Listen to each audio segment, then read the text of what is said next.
Okay. Welcome back to Solo Roll Mangging, Shadowdark. We've been going through Barrowmaze.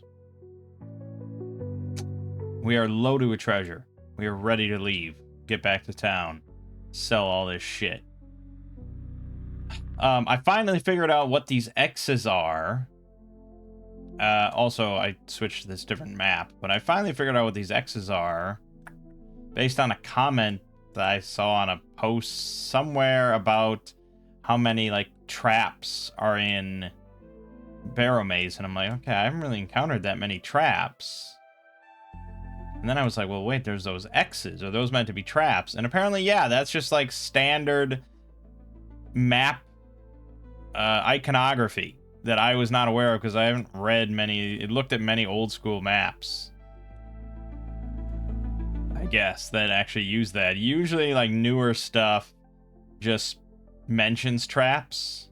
Like, instead of an X here, it would be like a number. You know, this would be like room number 24 or something. And then you'd go to section 24 and it would detail whatever trap might be there or something. I'm not used to, like, just having an X there. And the thing is, I guess it's meant to be like a random trap. You roll on a d6 table to determine the type of trap, and then determine after that, like, if it's a melee trap, if it's a swinging pendulum, or like a spear trap, or, you know, whatever. So that's what that is. And there wasn't any traps in this whole section up until this point. So anyways, we are ready to leave. The only odd thing that I've noticed already with this map is that it doesn't seem to be accurate. I put a wall here. There isn't supposed to be a wall here, because otherwise that wouldn't make any sense. The only way to get into this corridor then would be pretty much to... You'd have to go through a series of secret doors. Yeah, you'd have to, gee, you'd have to bash your way in here. No, that's not accessible either. I feel like this is just an incorrect map. But yeah, so obviously there's not meant to be a wall here, and there isn't because we went that way. All right, so yeah, we're just gonna make our way back, and it's a pretty short path back to the rope. And we're going to climb up the rope. Not really like a check here or anything like that. If people are just climbing a rope. You should rarely, I think, do climbing checks for up and down a rope. Climbing checks are if they're in a big hurry, or if there's, like, really precarious conditions, like weather or something like that, or something throwing rocks at you, or, you know, something like that. Or if they're climbing off rope. You know, if they're climbing, like, a cliff or something, then okay. But just climbing up and down a rope like this, yeah, just let that happen. Otherwise, it's just basically a DM laughing at any player that rolls poorly. So we climb up out of the Barrowmaze, and sure enough, outside of this mound, camped nearby, are 7 of the tomb robbers that we encountered before.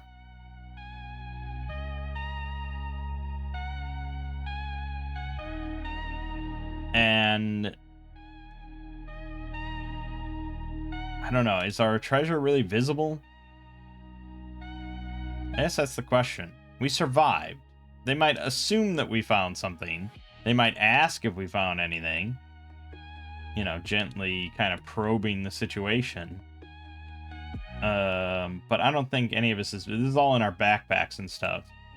So I think what I'm going to do here is roll another reaction roll. Just to kind of somewhat randomly determine if they're gonna, like, now change their tune and be like, I mean, maybe they're heroes as well. You don't know. I mean, we're tomb robbers. We're not different from them. But we're the player characters, so we're meant to be heroes. But, I mean, they don't have to be assholes. But they could be. So we're gonna roll 2d6. We will modify this by Aran's charisma. you know, because he's a likable personality, so that is a factor here. But the charisma can always backfire. 2d6 plus 3. Okay, they are very friendly. And they are very amicable. You know, they chat and, you know, ask, you know, they're glad to see that we made it all right. Perhaps it's not as dangerous as they thought. But I think Iran would kind of temper those expectations a little bit. There was a lot of dangerous stuff down there. And we have no idea how big this place is, but it seems like it keeps sprawling in every direction. So,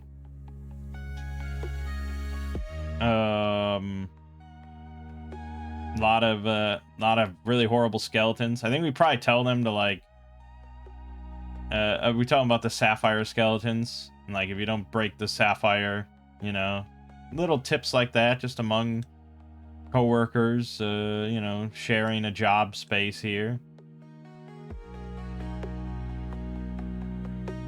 You know, we tell them that the initial area, in the initial rooms down there nearby, should be relatively clear. But it feels like there's always stuff kind of wandering through. A lot of it's pretty hostile. Other than that, I mean, yeah, they're not going to jump us for our loot, so... You didn't have to do it that way. I think I could have just decided as a DM, like, you know what, these guys are bastards, and they're going to jump them. But it's kind of a refreshing change of pace, probably, to just, like, have nice fellow tomb robbers. I mean, obviously, yes, they want treasure, and they would like to get our treasure. But that's a far cry from murdering another, you know, adventurer in cold blood just to steal their shit. So, I don't know. Teach their own.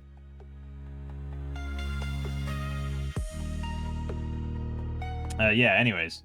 So now we're gonna trek back, and we're gonna trek across the Barrow Mounds, the Barrows.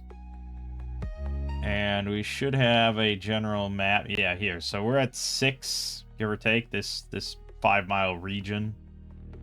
And we gotta trek over to Helix here. This is the main village. There's also Bogtown much farther, but there's like not much there. There's a few other details, but I don't think you're really... I mean, you're here because you're interacting with the Barrowmaze and maybe the other mounds. That's about it. But it does say that every time we travel to and from the mounds, we should roll a monster check, because there is a random encounter table for the mounds area. So, we're going to roll a d6 for this. We're not going to use the undercloud. We'll just roll we roll a 1. Okay, so we make it to town. And I was reading through a little bit of information here about the town. You know, it's got... This is the town. This is the map of the town. It's quite idyllic, I suppose. Very nice little black and white artwork of a little village. There's a trade goods store.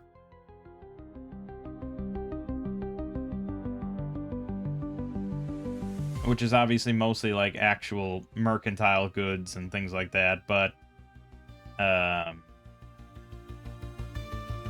he does sell basic equipment, basic gear perhaps, adventuring gear maybe. I mean, tomb robbers are coming through here, so it happens. And then the axe and anvil is the blacksmith. He's a fine craftsman. I doubt he's like a, you know, a grand craftsman or anything like that can make insane weapons and armor for you. He actually cannot make bows and arrows, but I think maybe the trade good guy might have. If somebody really wanted a bow and some arrows, probably. And that's because that's not really a blacksmith's purview. It's not within his purview. Yeah, that's like a Fletcher and a Bower. It's like two, you know, different things. He does sell most armor types, but plate has to be ordered from the fort nearby. Cash up front, and it'll take a week. It says you can also purchase a broadsword, 1d6 plus 1, for 8 gold pieces. Not exactly sure I'd have to look up Labyrinth Lord equipment just to kind of see. I don't think broadsword is listed, but it's 1d6 plus 1 damage. A longsword is just a d8 in Labyrinth Lord, and it's very standard. Short sword is d6, and that's pretty much your swords, right? So this is kind of like a improved short sword, really. The d6 plus 1. It's not bad. Definitely not bad. And then there's also the jeweler and moneylender. Harnold Hewen Reginald, also known as... Oh, Harnold Hewen Reginald Huffenpuff is his name. So he can appraise gemstones, precious treasures, exchange these items into gold pieces, and do banking services. Charges 10% for each transaction.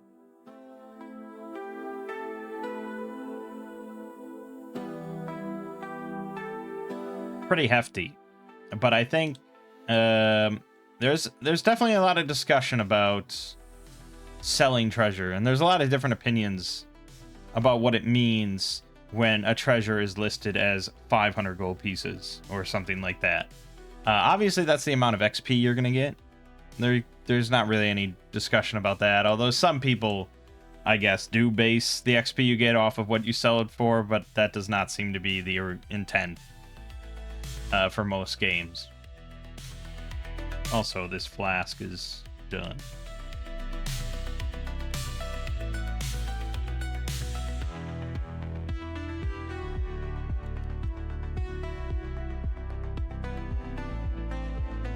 Okay, that just like broke it, so that's good. Well, I deleted it. I don't know what to tell you. Whoops. Don't do it. Don't delete it when it's active. Okay, there we go. So yeah, selling... I mean, some people are just really simple. It's just, that's the value. That's what they sell it at. That's the end of the day.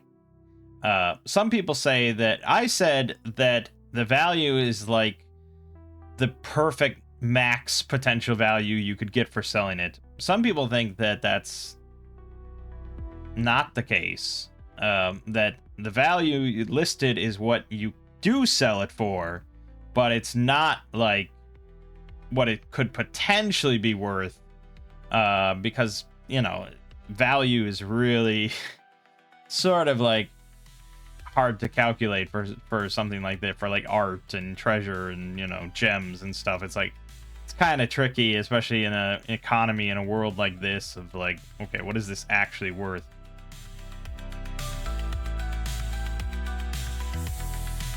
You know, it's like putting something up on eBay.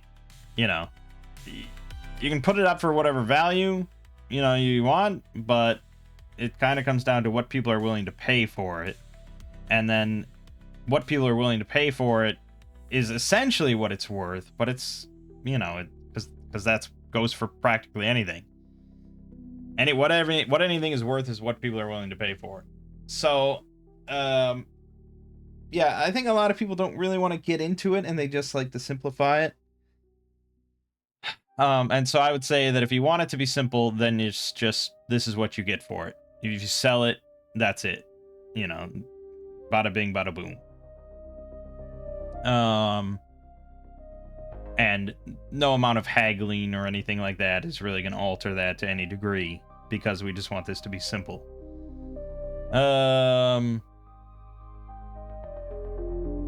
And I guess part of it is how much money you want your players to have. You know, how important that is to you as well.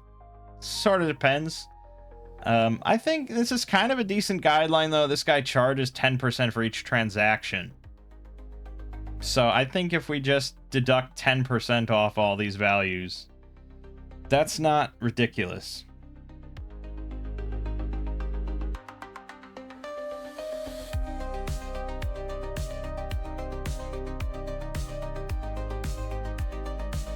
It's still going to be a fuck ton of money, right?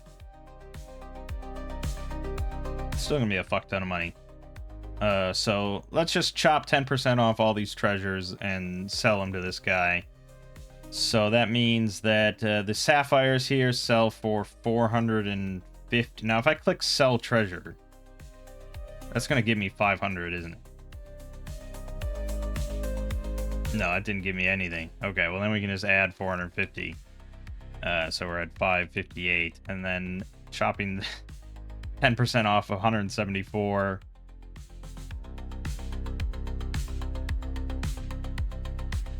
I'm gonna have to bust out a calculator here. Except I still am never sure how to do percentages. Let me convert it to silver. So that's 17. Right, and then 10% of that is 174. So just deduct 174. All right, that's so that's 156 gold and 6 silver. 156 gold plus 558, 714 gold. So many coins. Definitely gonna be buying stuff here. All right, and that's that gone. Oh no, now that added it. No, what was it at? Is that 714? Yeah, 714. Okay. Okay, so that time it added it for some reason. I don't know. Silver bracelet, that's going to be 18 gold, which puts us at an even 70 there. So I'm just going to delete it. Okay. Then we get 360 more for the broken sapphires, putting us at 443. Plus, 10% of 104 is, say 10.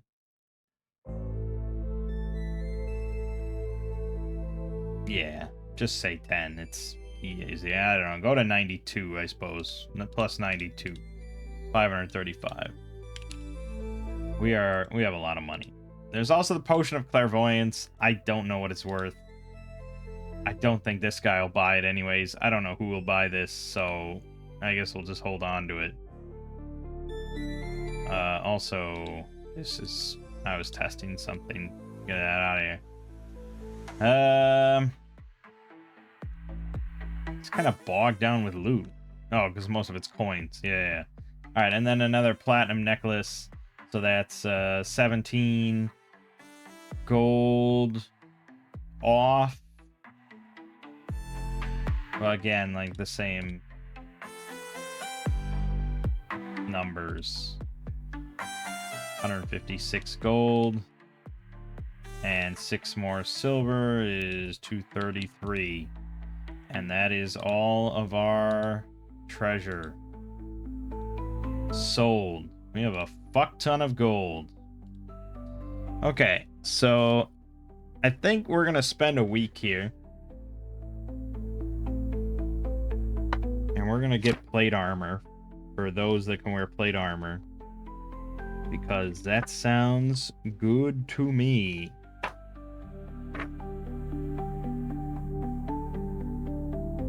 So, Iran can wear all armor, so he will definitely purchase it. So that's 130 gold deducted, putting us at 405. Like nothing. Rogar, I don't think can use it. He can only wear up to chainmail, so that's 60 gold. 96. Whoops. 96 gold. Okay, and then Yuri can wear, I think, all armor. Yeah, so Yuri also is going to go plate for 130. Damn math, I hate you.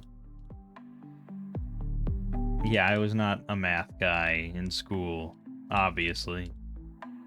584. Probably could have figured that out, though. Okay. So that's gonna be armor, and we can just, I mean, we're saying a week is passing by, so we probably also could figure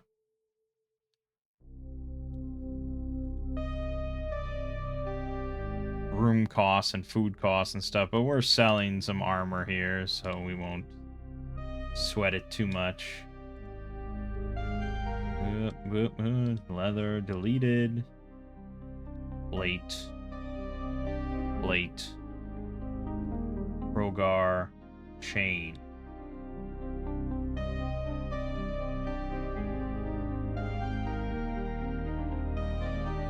Okay.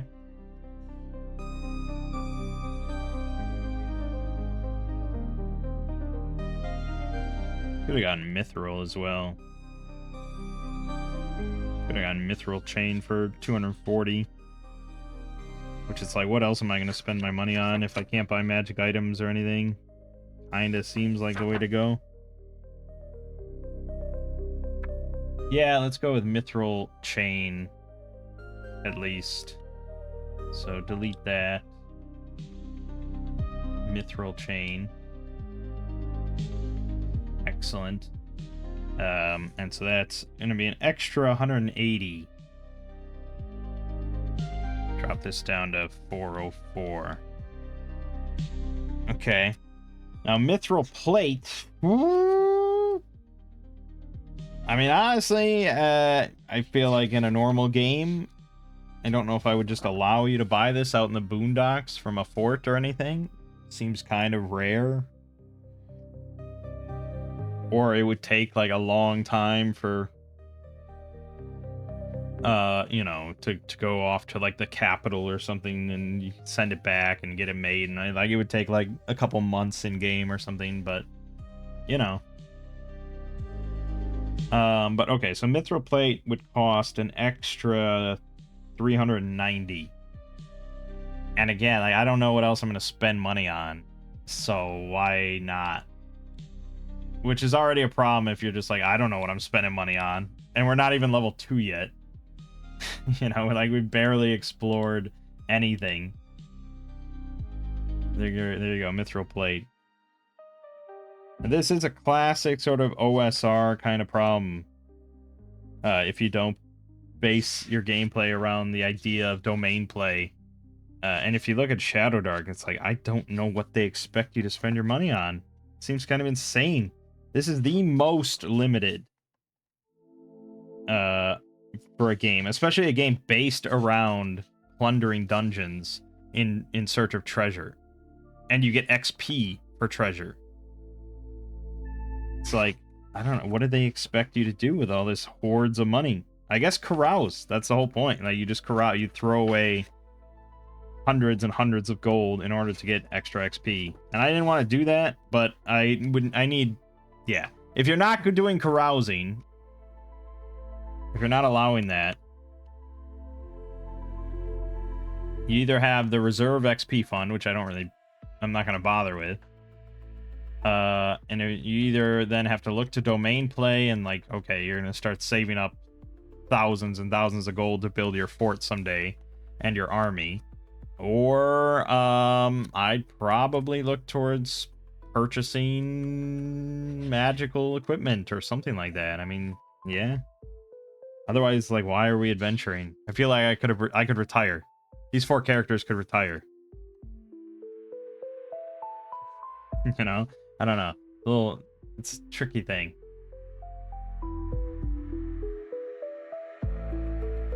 So we still then have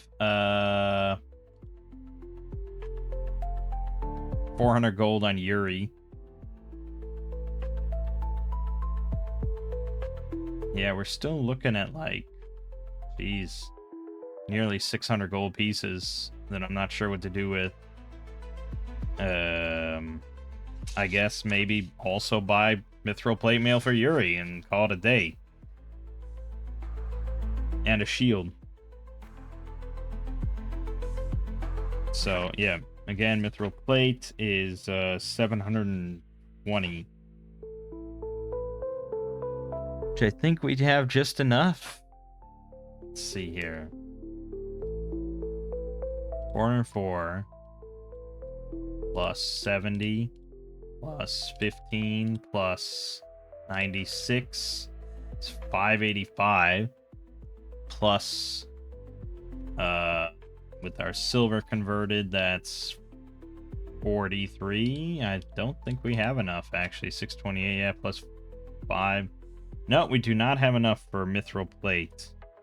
Although I already spent it on the plate, so we really only need 690, but it's still not enough. So, okay, no mithril plate. Would I rather have plate on Yuri or mithril chainmail? I guess maybe mithril chainmail is pretty good. And that would be 240. So I just need an extra 110 off of what I spent on plate.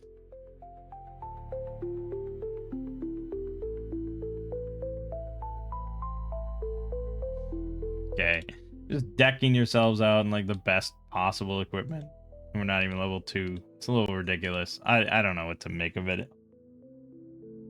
I don't know what to make of it.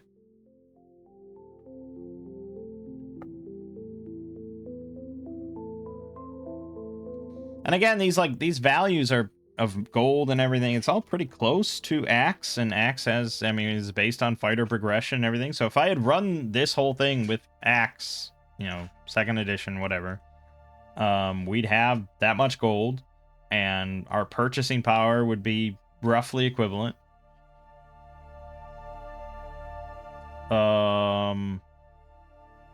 I don't remember the exact monetary values for like plate mail in Axe, but yeah, you know.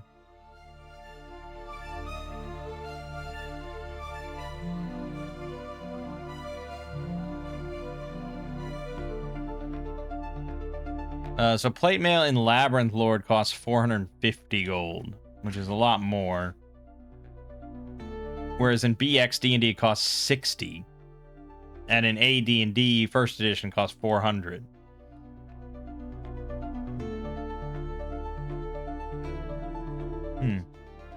Interesting. BX D&D makes everything quite cheap. And for some reason, AD&D makes high-end armor really expensive.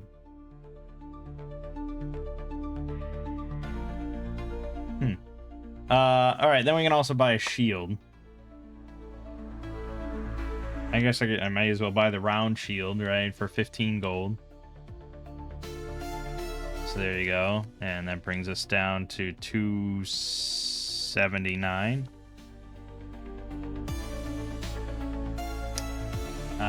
Yeah, so the problem is I still just have too much coinage. It just kind of waned me down.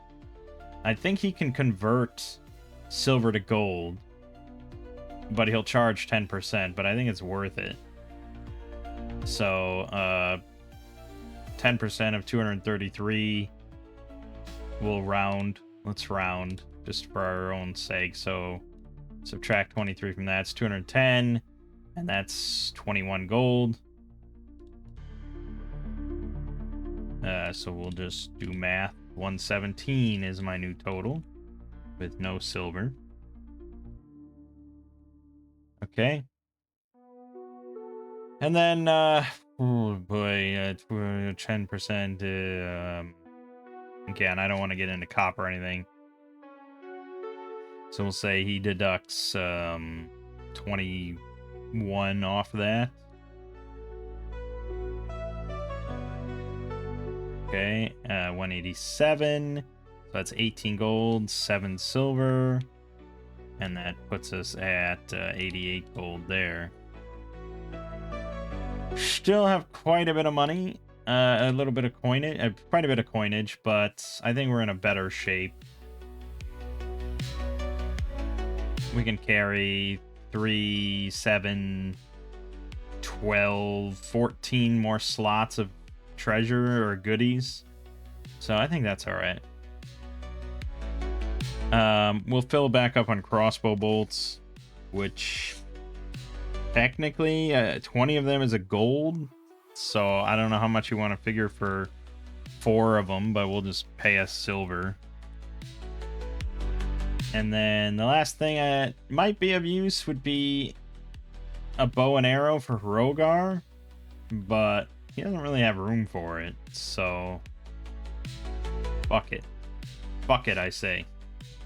Okay, so now, at least a week has gone by. But we are good to continue. Let's skip back to full. Haran is at a 17 AC, Rogar at a 16 AC, and Yuri is at a 16 AC. Jeez. Sort of just dominated. Okay, and we're all good to go. The only thing we lack is levels, but our AC makes up for it.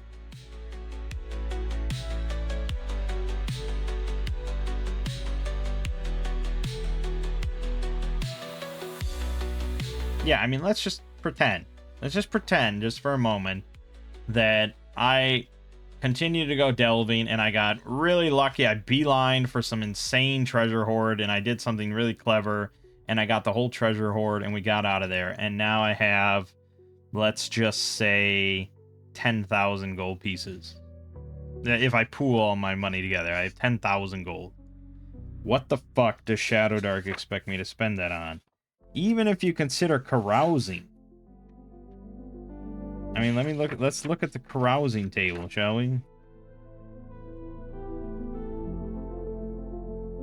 The highest end on the carousing event is 1,800. And that gives you a +6 on the roll. But I guess you could just do that like 4 nights in a row or 5 nights in a row. You get insane amount of XP most likely. Because you get a +6 then. On a D8. Which means on average that's going to come out to 10 or 11. 10 or 11 both give you 5 XP. Based on this carousing outcome table.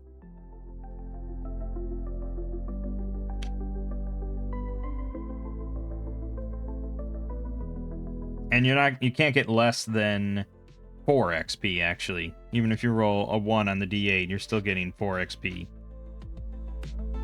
So you could do that you could do that like 5 times with your 10,000 gold and piss away all your money. But then you'd have an extra, say, 25 XP.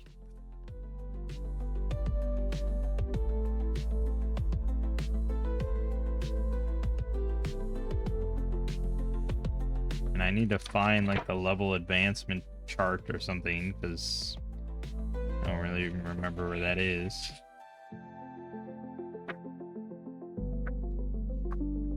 I mean, we know level 2 is 10 XP in Shadowdark.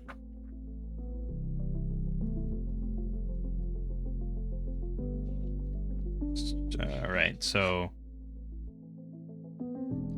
to get to level 2, you need 10 XP. To get to level 3, you need then another 20 XP. Then another 30, then another 40. So with a free easy 25... you'd get from level 1 probably to level 3, because you also get XP for finding the treasure. So you'd probably go straight to level 3. And then you'd piss away all your money, and you'd be at level 3, and you'd be ready to go in and get more treasure to keep pissing it away on carousing. And it's almost like...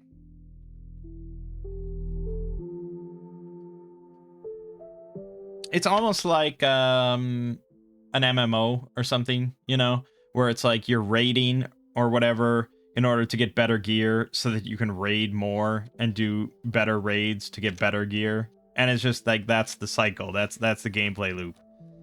Like that's sort of what Shadowdark intends, because there's nothing else to do with the money than just piss it away on parties so you can level up and do more dangerous dungeons.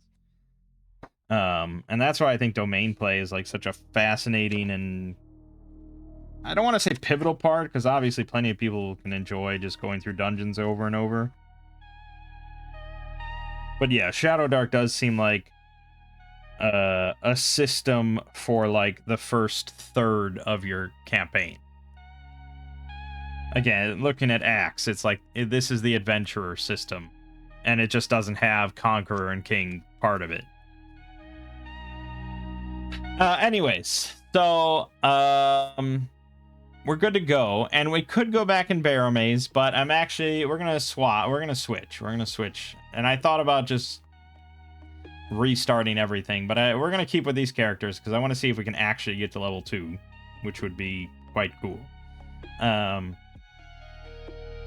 And so we're going to switch over to a different module, because the reason I picked Barrowmaze initially was because I wanted to take a look at it, because I thought I was going to put my my family into it.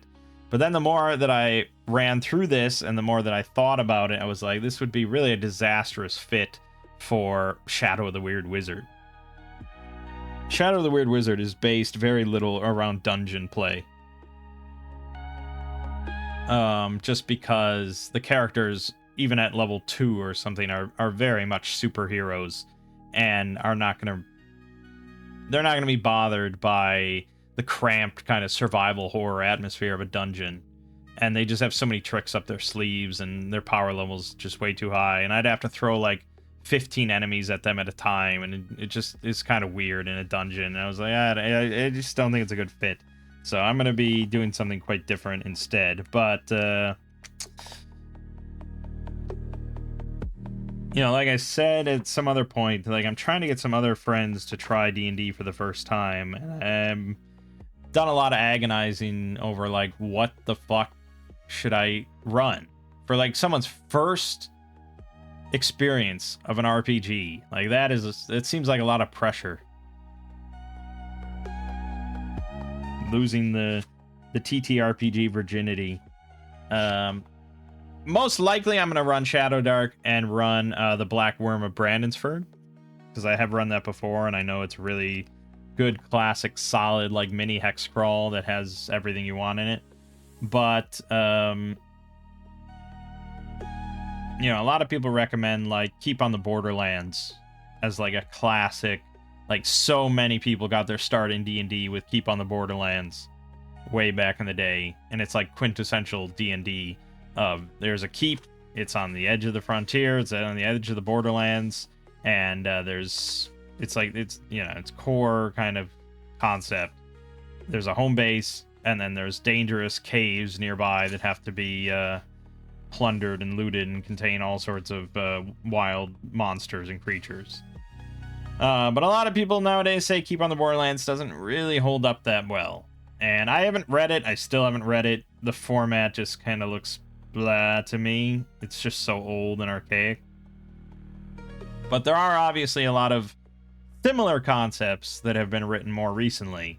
And so I actually want to take a look at one of those. So we're going to be looking at Ironwood Gorge by Eric Jones. And this was written for Labyrinth Lord.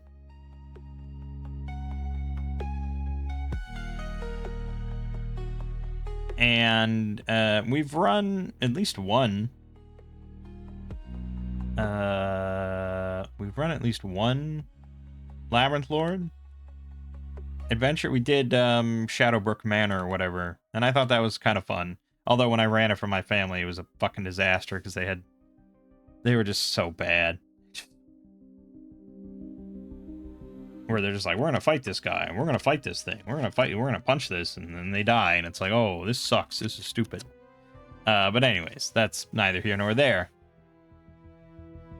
So Ironwood Gorge is for 4 to 8 characters of levels 2 to 5. But I think a Shadowdark character at level 1 is close to, or in some ways more powerful than a level 2 character in, like, BX D&D. Or, you know, a retro clone like that. Especially spellcasters. I think spellcasters have a big boost compared to actual old school characters. So I think we'll probably be okay. And I haven't really read this. You know, I bought it because I heard a lot of good things about it. It's there's a blog. If you're in the OSR community, you've certainly heard of it or read it or looked at it. But there's like one blog called 10 Foot Pole run by a guy named Bryce Lynch, and he's kind of like the he's like the critic, you know, for OSR. Like, if you get his stamp of approval, it's a pretty big deal. You always see that on like Drive-Thru RPG on OSR adventures. If he considered it like, you know, top tier or something, they'd love to advertise that. So for his review of Ironwood Gorge, which admittedly was 13 years old now, he says that it would be an excellent replacement for Keep on the Borderlands. He sings a lot of praises for it. So, yeah. We're kind of just going to read through this, I guess, you know. And narratively, I suppose, it's just like our group is tired of fighting undead in this crazy underground dungeon, and we're just going to move on because we heard about some other trouble nearby. Along the Old North Road lies the lonely Margravate of Black March. Vile orcs, once a memory in the region, have returned in strength, bringing an end to decades of relative calm. The humble garrison of the Bleak Tower, an outpost on the march, is likely to be overwhelmed. Who will deliver them? Ironwood Gorge is a fairly difficult adventure and includes a few scattered challenges that the party may not be equal to, particularly if they are low level or few in number. It's important that the players have a common sense notion of when to run away. Yeah, that is not something that pops up too often in like modern D&D or something, of actually running away from an encounter. It's ideally suited to experienced players who enjoy an uphill challenge, offering countless opportunities for their characters to prove themselves. Yeah, I mean, something like that obviously makes me think perhaps not a great choice for someone's first experience. And I wasn't considering this. I'm pretty sure I'm doing Black Worm at Brandonsburg, because that is kind of recommended for new players. But yeah. Second adventure, maybe, or third adventure, maybe.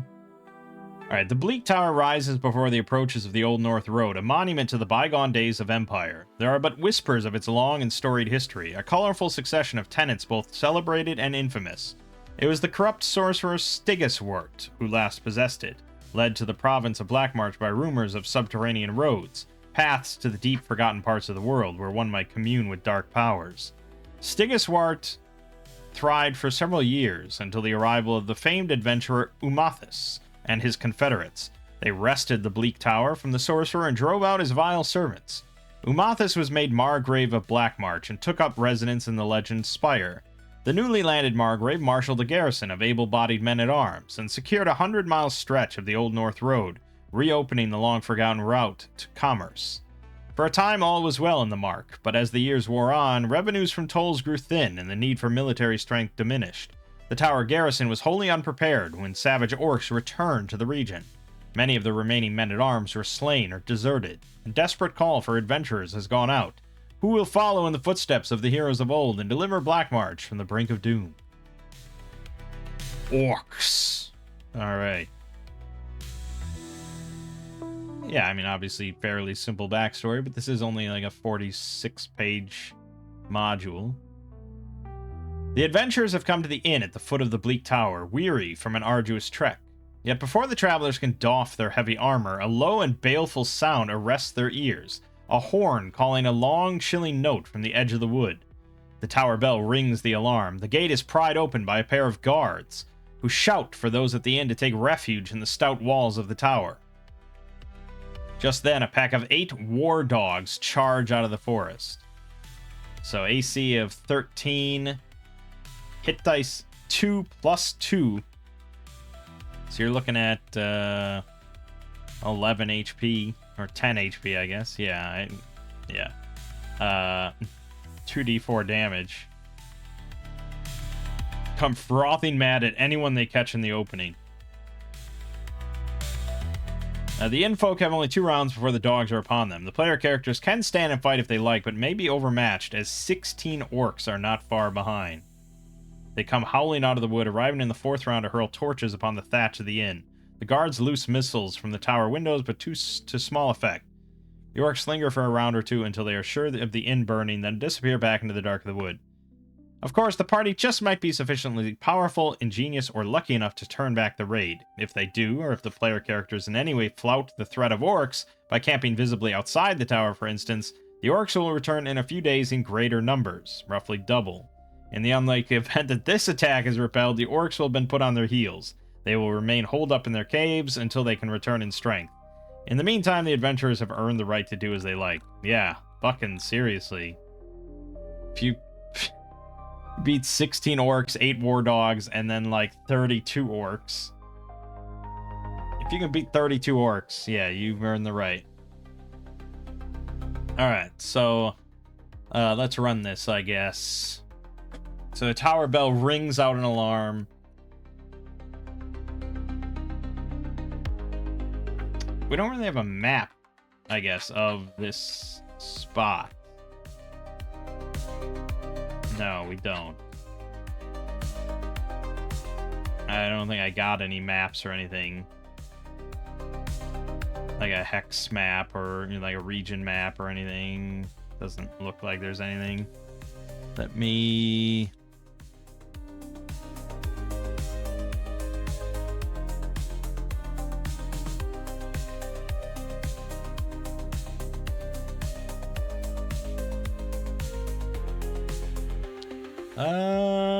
No, there's no maps. And it doesn't seem to be like an especially popular module.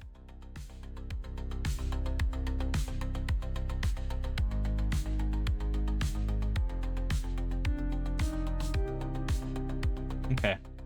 So, just use your imagination, I suppose. But, alright, so the inn is at the foot of the Bleak Tower. Then the tower bell rings out, and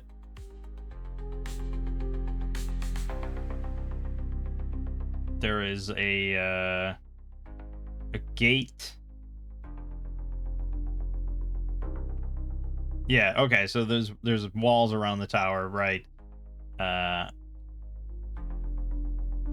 the guards shout for everyone at the inn to run into the walls. You know, run to safety behind the walls, just as a pack of 8 war dogs charge out of the forest. I think that's where we would roll initiative.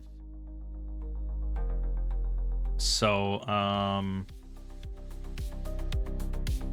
need a distance.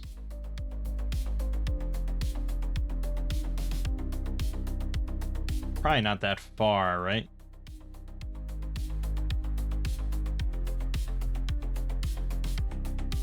They can get there in 2 rounds. So, Shadowdark doesn't really have distances for that, but if you wanted to put a number on it, since near is 30 feet, I guess we'd say it's like 120 feet. 120 feet away. Alright, so roll initiative. It doesn't really matter yet. We're not going to do a whole lot. But we got a 13, and they got at least a 13, right? I mean, these are wild dogs, war dogs. War dogs. Do I even have stats for a dog?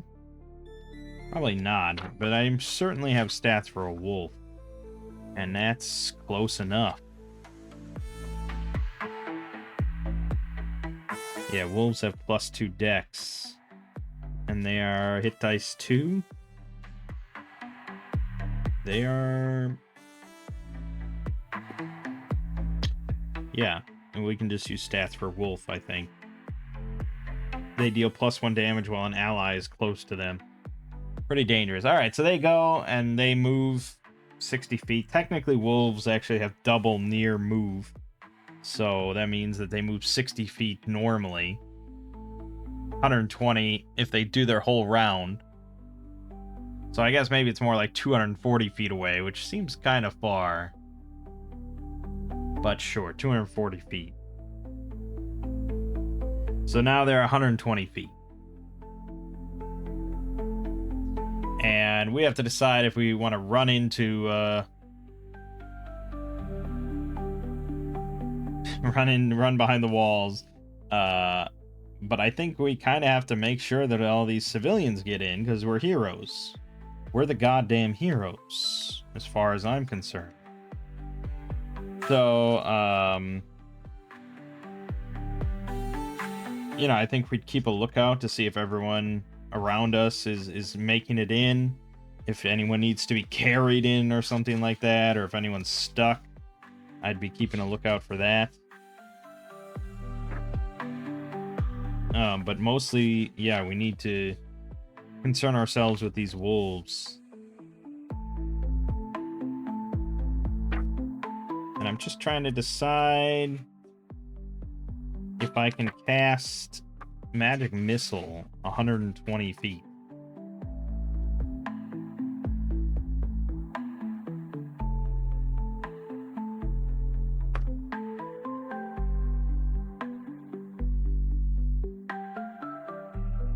It's just so loose. It's all so loose.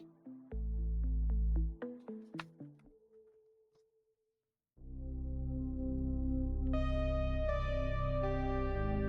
mean, it says far is within sight.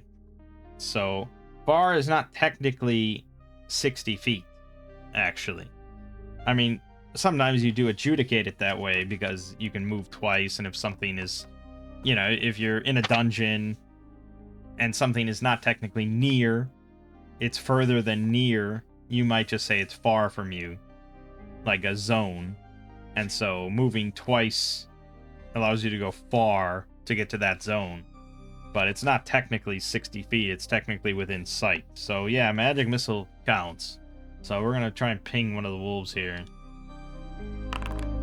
Well, we certainly got a success for 3 damage. Just kind of singes one of the wolves and maybe like yelps and slips behind a little bit, but it's still coming. Didn't do a whole lot with that. And once these wolves are on us, man, it's going to be rough. But I think, you know, we can tell that this is pretty sudden. Obviously, not everyone at the inn was ready to run into the walls here, so it's going to take a little bit of time.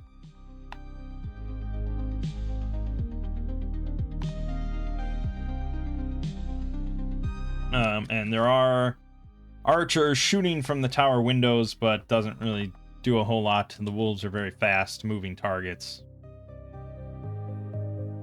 And we have nothing else, so I think all we can do is kind of have Aran, Rogar,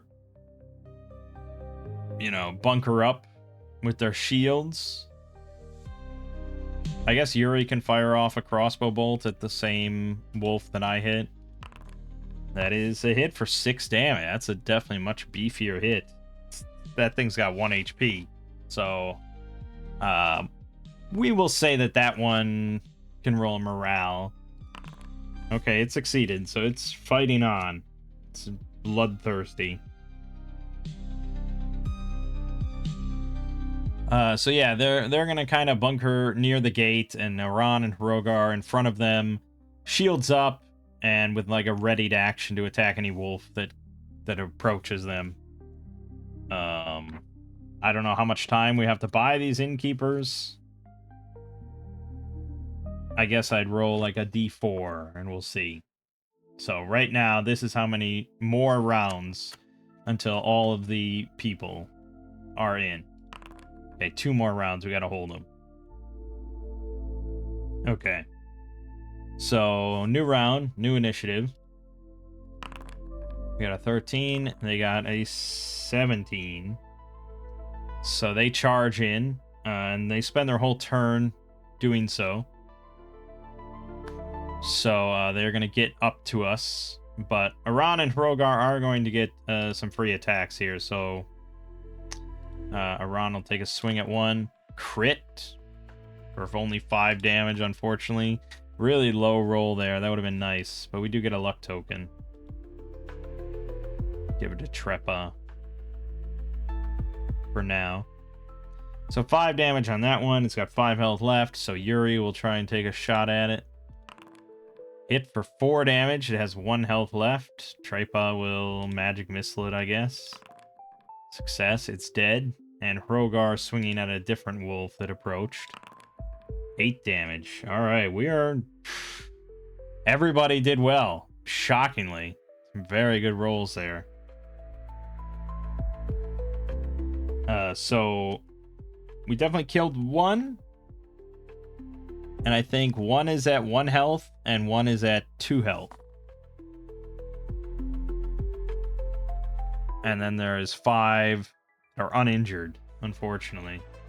Alright, new round. Fucking 8. And they definitely go, and this is where it's going to get much more painful. So they kind of pounce on us, you know, and they're going to try and rip and shred through us as a group. So we have 7 of them. So I think everyone's going to have 2 except for Trepa, I suppose. We'll only have 1. No, Yuri will only have 1.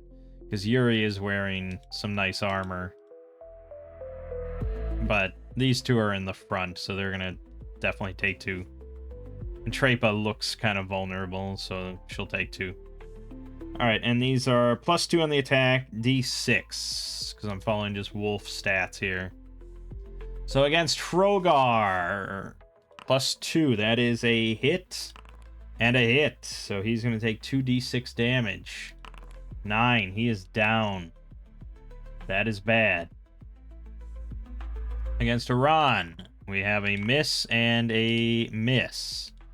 Against Trepa, we have a miss and a hit for 1 damage. Okay, nipped her. And then against Yuri, miss. Okay. But they got Hrogar pretty good, man. Okay, our turn. Trepa is going to cast Prismatic Armor, which I should have done in the first place. Normal. Success. Alright, D6. 5. Fuck. All the wolves suddenly look up and, you know... look up and stare at Trepa. Oh, shit. But she does have an armor class of 15, which helps. And, it's kind of problematic, because if she runs in, their wolves are definitely going to follow. So we're gonna have to have crackerjack timing. Yuri is gonna try and quickly heal Hrogar while the wolves are looking at Trepa. Success, perfect. 3, alright, he's back at 3. And Iran's gonna try to hit the one that had 2 health, I guess. Crit for 12 damage. That's his second crit. I guess we'll give it to Yuri. Hrogar, I don't know if he's going to get a turn here. That's a good question.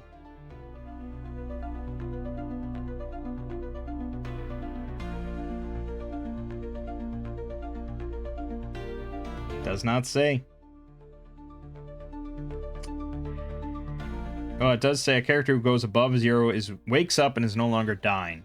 Doesn't say if they get a turn right away or anything like that, but we'll be generous. You know, it was the same. It was very quick. So he was barely unconscious, and he just snaps back, and he's gonna leap to his feet and try and hit the one that had 1 health, I guess. I mean, he kills it. So now we have killed 3. Yes, we've killed 3 of the 5. Or 3 of the 8. Okay. So 1 more round before all the people are in, and then 1 more round after that, the orcs will show up. So, new initiative. 13 versus 14. God damn it. Alright, they're all going after Trepa. There's not much I can do about that. Some other games would have intercepts or something like that. But here it's just, yeah, they're lunging for her. So, yeah, we'll just roll 5d20, because there's 5 of them, and they need a 13 or higher. Oh, they're gonna be 13 or higher. 2 of them hit. This is looking very bad for Trepa. 5 damage. She's down. They shred her apart. Ouch. Okay. Great. So now, like, pretty much all the people are in. Let me roll a d4 for Trepa. Okay, 2 rounds before she dies. Can we grab her and run in as they close the gate? Is the question. If we shout, like, close the gate, you know, as we pick her up and start moving, will they be able to time that properly? I feel like we're going to get a couple wolves in with us. And maybe the gate slams down on a wolf or something. This is probably where I should go to the Oracle, right? Well, I can shout it, and I can run in with her and everything, and then we go from there. So I guess that's what we're going to do. Aran is going to, you know, grab Trepa, sling her over his shoulder, shout for them to close the gate as we run in.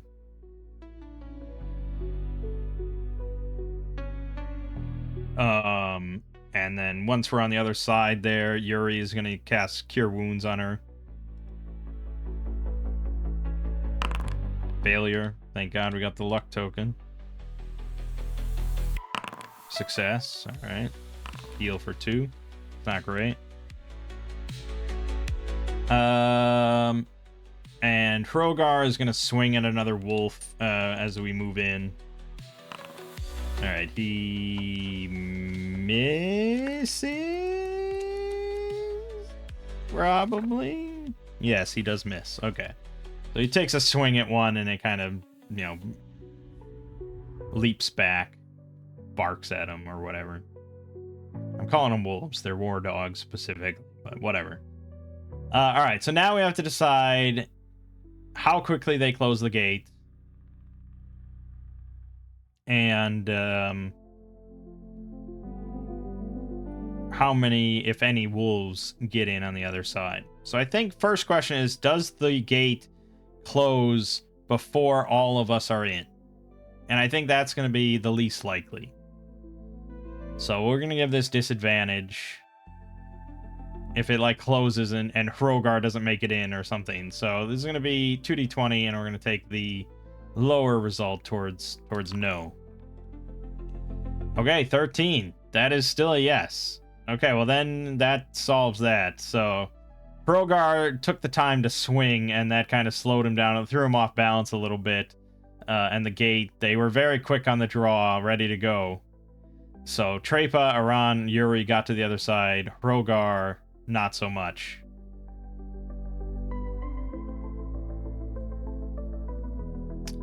And that's the end of the round. So now we see orcs emerging from the tree line. And we're like, oh, fuck. So this is a really important initiative for Hrogar. Otherwise, he's probably dead. You got a 14, and they got a 1. Perfect. Alright, so they're a little thrown back by the gate slamming shut.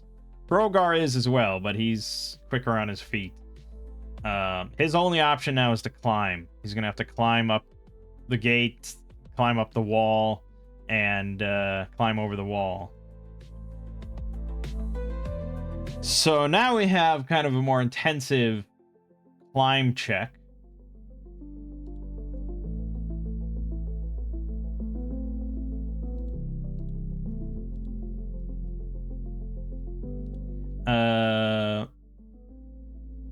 So I think we'll set this, I don't know, do we want to set a DC 12 or do we want to make it harder? I think this is harder than that. The whole point of having a fort or whatever with walls is to prevent people from climbing over. And it's kind of like a sheer wall, although he does have a grappling hook and rope. But I don't think, I mean, if he pulls that out and throws the grappling hook, you're not going to give him time to climb before he gets just destroyed by the wolves. But also at the same time, it's like, okay, you're climbing a sheer wall, though. he can climb the gate itself. I guess maybe that's what he does, because the orcs are still a ways off. Wolves can't climb the gate. And that could give the rest of the team time to start shooting at the wolves, and then they might run off. So I think that's his best bet. He's just going to climb the gate. And I think that's an easy climb check. It's just he's under a lot of pressures, so we still have to roll. He just needs a 9 or higher here. He rolled a critical failure, and he has no luck token. Now, can I just transfer a luck token at any time to any character?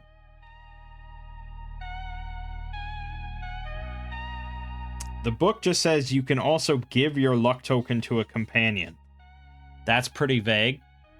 The Shadowdark rules, also pretty vague.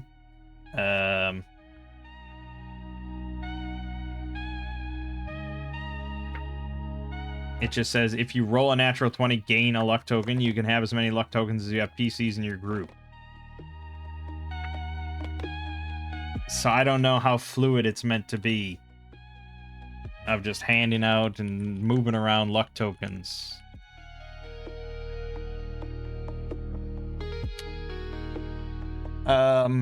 If we don't allow this, he is in a really bad spot. Because he's going to be prone. He's going to be on the ground amidst all the wolves. Like, he's almost certainly going to die. And maybe that's fair, although it was kind of out of his control. As soon as I ask the Oracle something, it just fucks me over completely.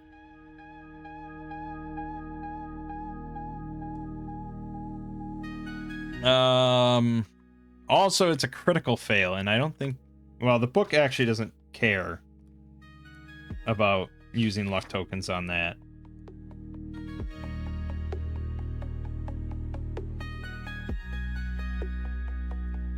Yeah, the book doesn't actually care about critical fail compared to a normal fail for that. Yeah, that was just like something I did for magic spells. It's like, okay. Well, no. I think no matter what, I allow luck tokens on critical fail. It's just if you roll a 1 and that's what you get, you don't cast the spell. And you lose it. So, yeah, I mean, if I have a luck token, I can use it here. It's just a question. And I'm not going to find a rule here. I mean, I'm really not. So it's entirely just how I want to do it. And I think partially this is kind of a solo thing.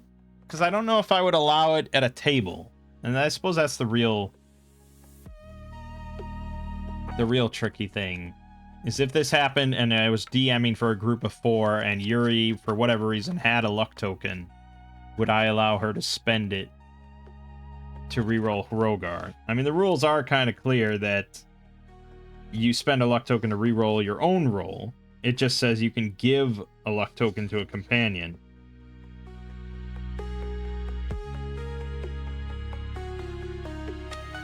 It just doesn't have any rules of when that can occur.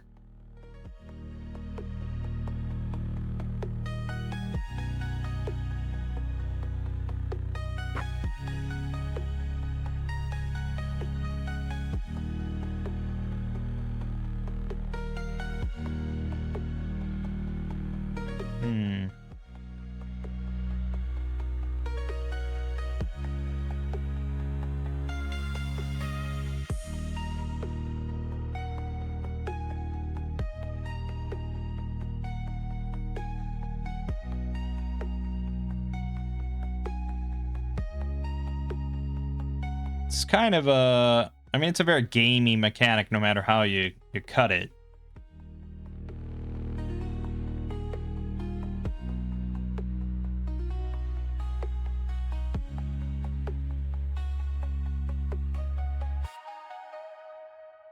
Okay, I mean, there's obviously been plenty of various discussions about luck tokens in Shadowdark.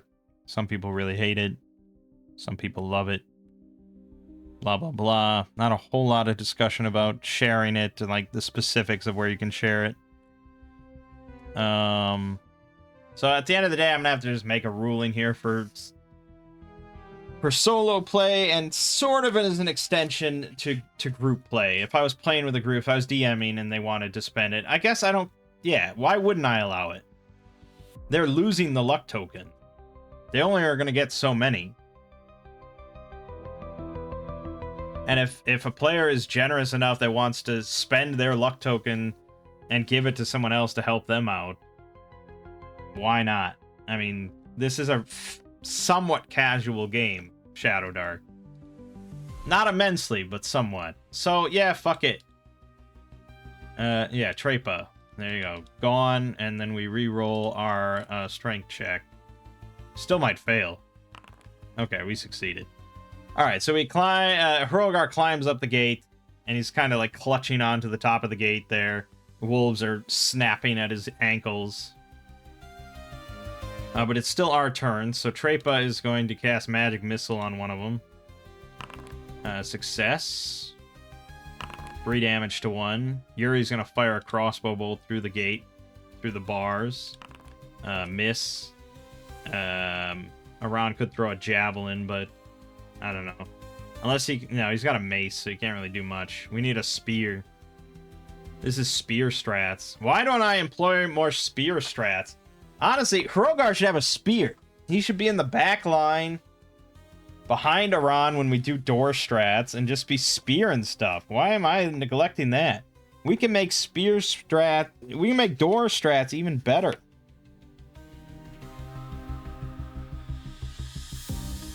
Technically, a spear doesn't have a feature of reach or anything. It just has the... You can throw it. But... I mean, at a certain point, you always have to think narratively, realistically, over just what are the mechanics of it. This isn't, you know, we're not all just like blank squares. When you swing a dagger, that is very different than swinging a greatsword, beyond just the different numbers that it rolls.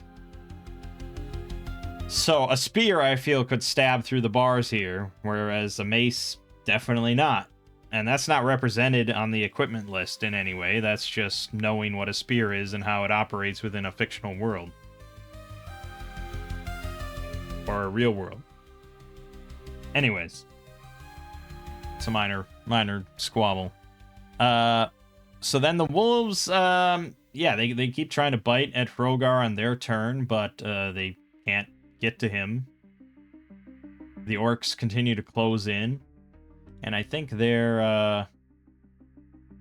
yeah, they're carrying torches and stuff, lit torches, and they're howling and they're running. And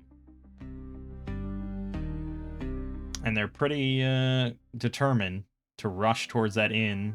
Guards shooting missiles, shooting arrows and bolts and stuff, but they're not really dropping too many orcs, that's for sure. And Hrogar's looking over his shoulder while he's hanging onto the gate, and he's like, oh god.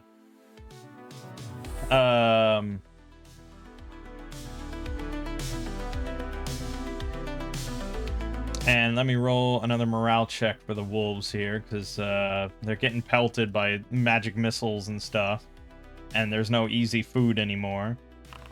They succeeded again. They're really determined to get to Hrogar. That's probably where, as a DM, I just be like, okay, yeah, they run off. But they'll keep snapping at his ankles. They're really hungry. So, new round. Crit! Alright, we get our luck token back. Thank God. And then it doesn't matter what they roll. They rolled a 1. Complete opposite ends of the spectrum. Trepa will shoot the same one that she did before with Magic Missile. Another 4 damage to it. It's pretty good. It's almost dead. Yuri will try to shoot it, I suppose. They're supposed to really just be attracted to Trepa, but I guess they can't get to her, so I don't know if they'd all just be standing there like spellbound on the other side of the gate, but functionally it doesn't really matter. Either way, they're not doing anything. So she'll shoot that same one. There you go, a kill. Alright, that'll probably prompt another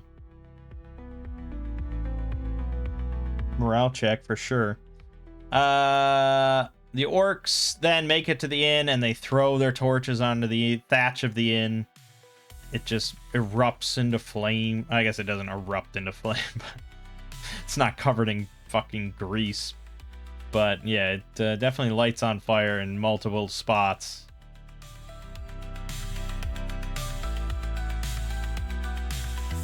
And that's kind of the end of the round.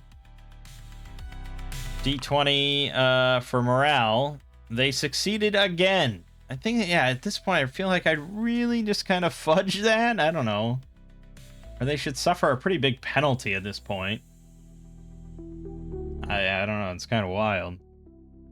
But at the end of the day, it doesn't really matter. Either, basically, the encounter is over. Unless Hrogar, I start making strength checks to see if he keeps holding on. But I think it's pretty simple for him to hold on with a 14 strength.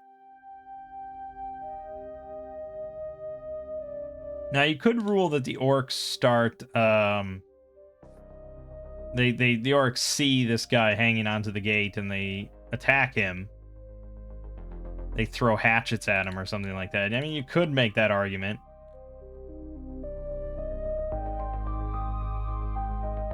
But I think it seems clear that they are very intent on just seeing the inn burn down. So, yeah, we'll just ignore that. And yeah, pretty much the encounter ends. We're not going to do anything else, and nothing else is really going to happen based on my understanding here. So the wolves will eventually, you know, bark enough and run away with the orcs, and the orcs retreat after making sure the inn is definitely going to burn down. And things return to quiet. Except for the sound of the inn burning down. And so Hrogar will drop back down to the ground, and they'll lift the gate for him to get in. And yeah, well, that was an exciting little intro. I think that wasn't too bad. I mean, I guess, yeah, it would have been different if we were just like, oh well, fuck, we get behind the gate, yeah, we're gonna run into the walls. Like, that's the first thing you do is, yeah, we're running in there. It's like, okay, and you stand behind the safety of the walls and you watch as the war dogs rip apart a woman and her small child, and, you know, things like that. But yeah, you're perfectly safe, I guess. And then you watch helplessly as the orcs burn down the inn and blah, blah, blah. I mean, obviously the characters don't have a whole lot of skin in the game here, but this is why you're meant to always play heroes. You're meant to be heroic. I did what I could, so I'm okay with my actions. Alright. So we're kind of led into the tower itself, the Bleak Tower, which is dank and cramped.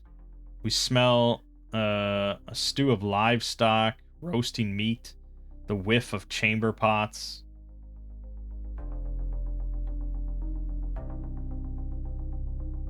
And we are soon greeted by the tower seneschal, Onomaklus. Whoa, man, that is a name and a half.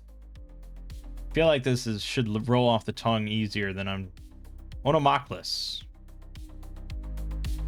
Onomaklus is his name. That's what they like. Yeah. I mean, that's kind of what I just put together random consonants and vowels and shit, and that's a name. So I don't know. This is a little beyond anything I ever come up with. Usually my names are pretty easy to roll off the tongue. Onomaklus is a little rough. He's a grim man of middle age, girded in a chain hauberk, shield +1 emblazoned with the image of a hippogriff, and a longsword +2, sheathed in an embossed leather scabbard. The seneschal commands a dozen weary men, barely enough to defend the tower. He is certain the orcs are holed up in the caverns of Ironwood Gorge to the north, and can promise half of the Margrave's treasure to any who can drive them out. If the party asks to see the Margrave in person, Onomaklus answers brusquely that the Lord is not well and no longer comes down from his chambers. Not explicitly a lie if lies are detected for. They can be assured that as Seneschal he represents the Margrave in all things. There are enough adventurers arriving weekly to the Bleak Tower that Onomaklus is unwilling to offer a substantial advance or any additional concessions, but should he have a sufficient reason to trust the party, he will fetch the warden and show them down to the tower coffers to whet their appetite for the Margrave's treasure.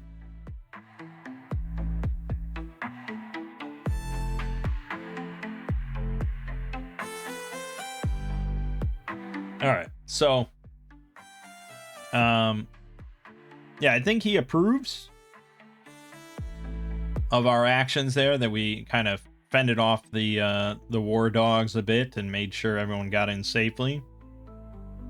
So that definitely helped out. And I think he'd only show us the treasure if we were like kind of doubting that there is treasure and we're just like doing his dirty work, or, you know, blah blah blah. But, you know, I don't doubt that the place has treasure, and they obviously are in need of some help here because the big band of orcs just burned down the fucking inn. Adventurers who swear to oppose the orcs are invited to stay as guests of the Seneschal. Lodging is otherwise 5 silver pieces per person per night. Well, that's not super cheap, is it? But I suppose that's the same price it was in that axe module. In either case, visitors are quartered in the dining hall in the courtyard, along with the dispossessed innkeeper, his wife, and any other adventurers the game master chooses to have lodging there. The game master might consider granting the main hall to the most promising party of adventurers and relegating the less productive parties to the courtyard. The tower guards will not abide anyone on the upper floors unless they are in the company of one of the tower's permanent residents or have a substantial bribe in hand. Well, of course we swear to oppose the orcs. Proven adventurers are welcome to the tower's limited stock of arms and equipment, but anything else must be sent for. The tower is without a provisioner, and unless prior arrangements have been made, orders are taken by the warden to be paid in advance. A pack mule has been brought into the courtyard and will be sent in a few days' time with the sergeant-at-arms and a contingent of hirelings. Provisions got this way will cost double the normal value and take several days to return. Unfortunately, a detachment of 12 orcs watches the Old North Road for anyone trying to leave Black March. The orcs are armed with spears, short bows, and short swords, and each carries 2d6 electrum pieces, or d6 gold pieces. If the player characters do not accompany the mule cart, then assume the orcs succeed in seizing it. They will take the provisions and ransom the sergeant-at-arms back to the tower for 50 gold pieces. Ah, ransom. Excellent. Proven adventurers. I don't know if we technically call us proven adventurers, but we also don't need anything, so it's not a big deal.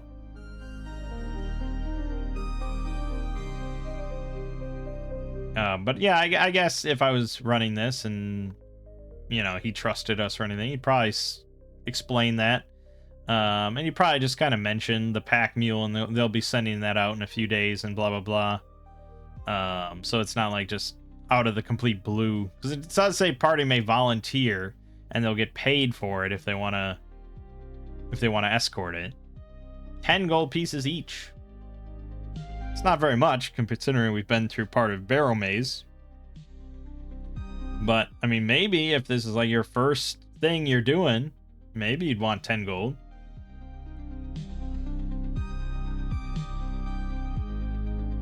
Doesn't buy a whole lot, considering you start with like 35 gold on average when you make your character. But, you know. Okay, anyways. Information of potential use to the party can be discovered by speaking with the various personages of the tower. However, the Game Master may be called upon to produce more general information. The following rumors can be learned by speaking to the tower guards or any other denizens of the tower. Yeah, I've really never had a group do that. I've never had them like just chat to find out, you know, what's going on here, what's happening. Tell us some of the local. What's the scuttlebutt? I've never had a group say, what's the scuttlebutt? The famed gnomish stonecutter Dunwardle Hogstruckle once resided in Ironwood Gorge and came to the tower once a year to auction his wares to visiting traders. The catwalk on the 4th floor is haunted by footsteps in the night. Some say it's the old conjurer Stigiswort. If you hear his approaching footsteps, you must hold your breath, lest he pry out your soul. The Margrave has not been seen for months. Most suspects that he is dead, and that the Seneschal is concealing the fact until the present threat is past. A trio of adventurers set out for Ironwood Gorge before the news of orcs. They have not returned. and something has come between the Seneschal and his wife, the Lady Anwin, of late. She has secluded herself in her chamber. A contingent of orcs continues to harass the tower each night, screaming taunts, beating drums, and sounding horns from the dark wood, sneaking out to cut the throats of any living thing left out in the cold. However, there are only a dozen orcs watching the tower at any given time, and they will generally allow adventurers to come and go unless they look like easy pickings. As time passes, the vile creatures get more and more daring and aggressive, running up crude hook ladders and throwing burning oil through the arrow loops, or leaving impaled captives to be discovered at first light. At full confidence, a crew of orcs will rope together a petrified log and attempt to batter the door down. They will drop the log and flee after a few tries, but close inspection reveals that the door is close to giving in. It is important that these attacks are in some way responsive to the forays of adventurers into Ironwood Gorge. If the player characters are registering an effect, then the harrying of the tower should let up somewhat. On the other hand, if the players are completely ineffectual for what the Game Master deems a fair period, then the orcs will come in force, batter down the door at last, and storm the interior. The Game Master may wish to adjudicate a mass combat with miniatures, or merely have the party taken captive, but the adventure is lost. Boy, you don't see that too often.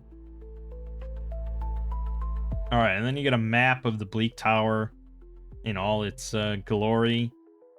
Room by room by room, if players really want to, like, explore the tower and stuff.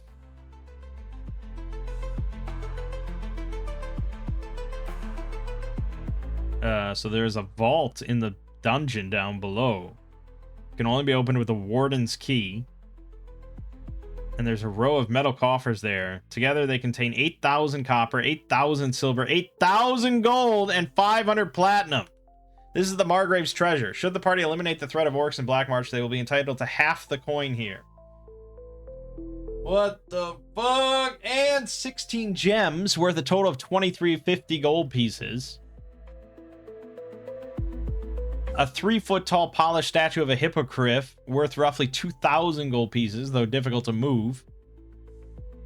And an elaborately wrought spear +2. Also, the confiscated equipment of the notorious thief Kulwich the Black. A suit of black and leather armor, jeweled short sword worth 100 gold, and a smuggler's chest filled with 600 gold pieces. There are also 3 urns, each worth 80 gold pieces. Holy shit, man. I mean, 500 platinum is a lot of money. 'Cause isn't that 5,000 gold as well?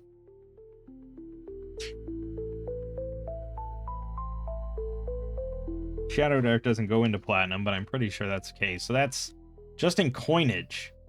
You're looking at 13,800 XP, give or take. Not counting the copper. So, yeah. If we just crack open the vault and can carry that all to some other place, we'd all immediately level up to level 2. Jeez.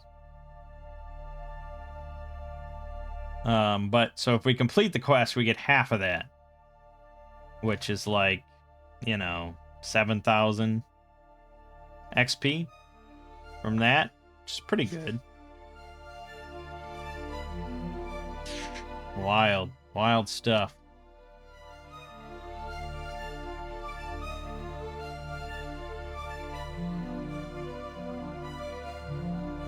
Yeah, I mean, various people to talk to and stuff. The warden, the tower curate, Osbert.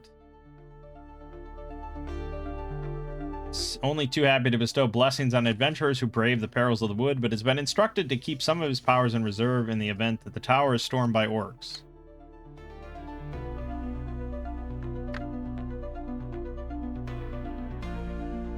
So if they chat up the curate, the priest here, or whatever, he would be willing to cast, like, bless on them or something. Or protection from evil. So, there's benefits to doing stuff like that. Servants' quarters, pantry, dining hall. Larder, kitchen. They have a minstrel here.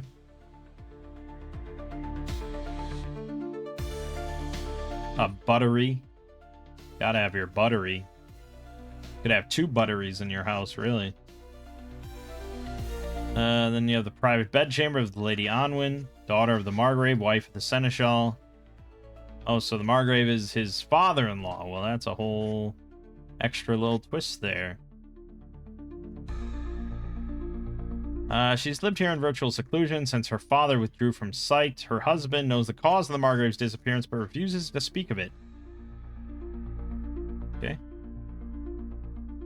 Then you have the barracks, 12 surviving guardsmen in all. Rest were either killed or deserted.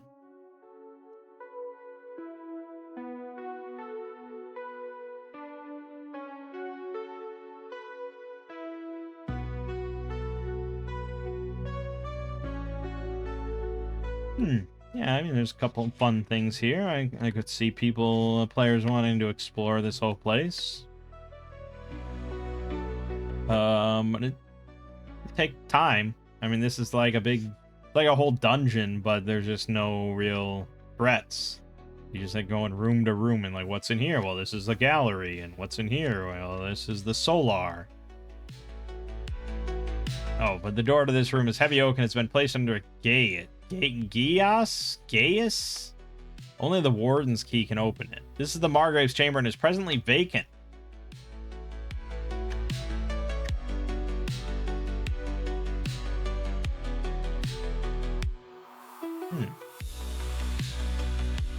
Closet in that room can also only be opened with the warden's key.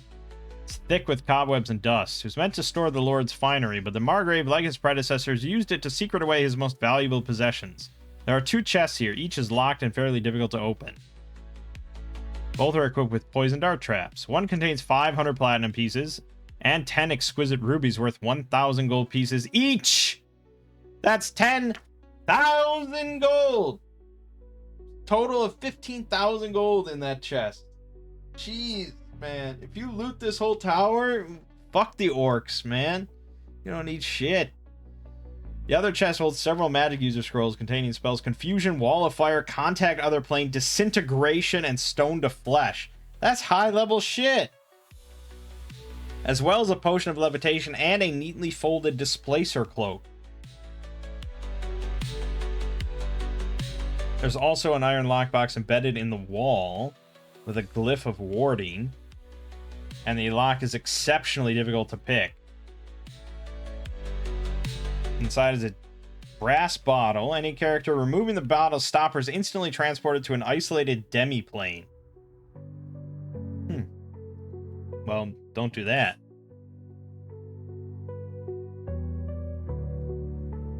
Wow. So there's a lot of treasure in that tower. But neither one is going to be easy to get, because both packets of treasure there require the warden's key. Yeah.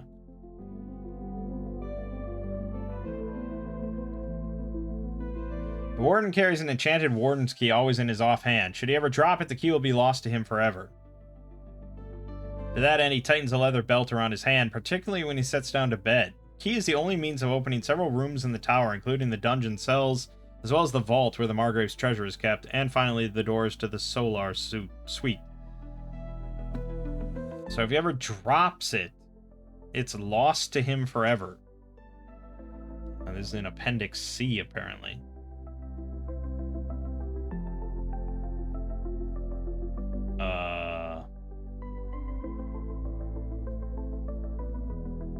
This is Appendix D, but sure.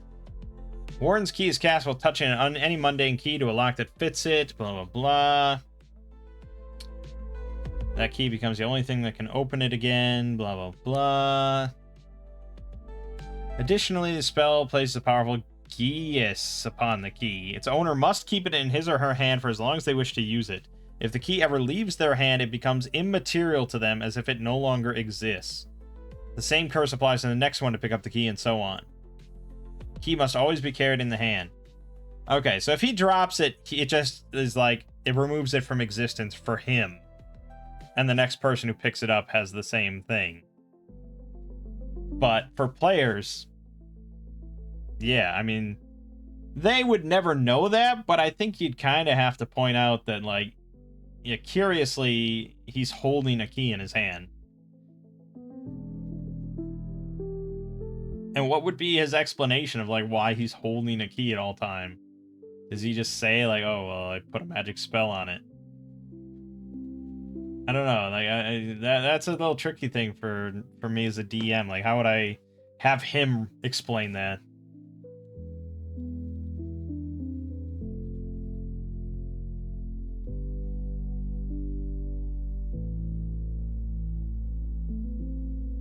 I don't know.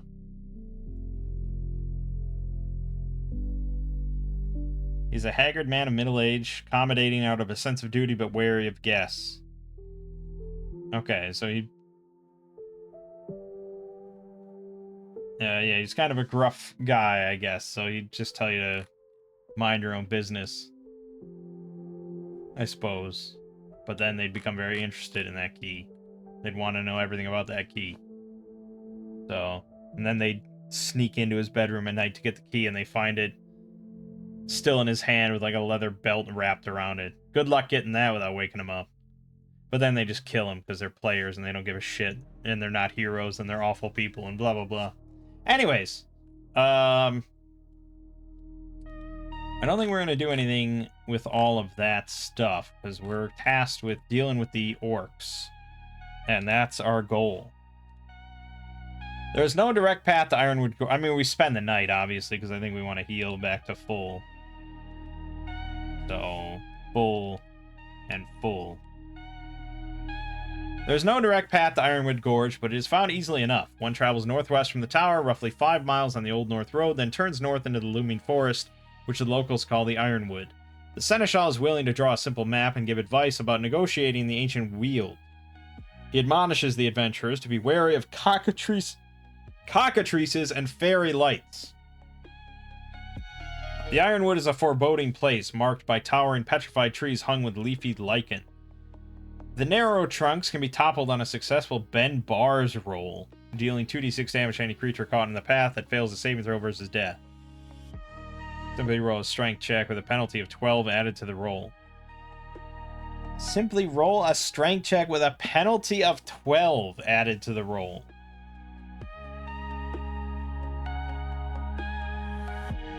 Suggesting that it's a really fucking hard check.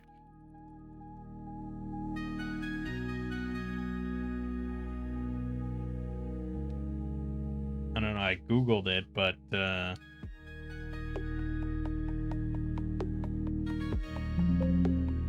yeah, I mean, who knows?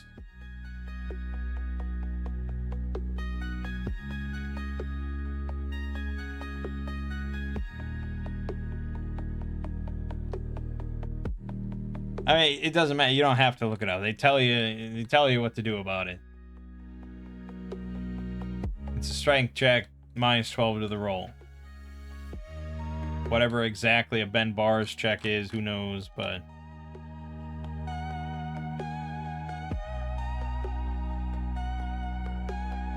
yeah, anyways. So a strength check, a penalty of 12. And a DC of 12, let's say. If we want to just do a normal one. Instead of that, you could just set it at a very hard DC, but I think the point is that you have to have just a certain level of strength to even do it, you know? So if we set the DC at 12, minus 12, and you have a strength of +2, that means you're minusing 10. So you still can't succeed. You have to have more than a +2 strength. But, I mean, you're pushing over a tree.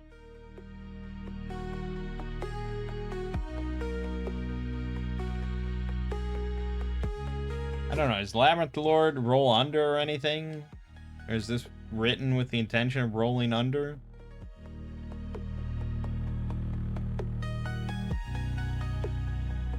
I don't know, I'm gonna get into all this stuff.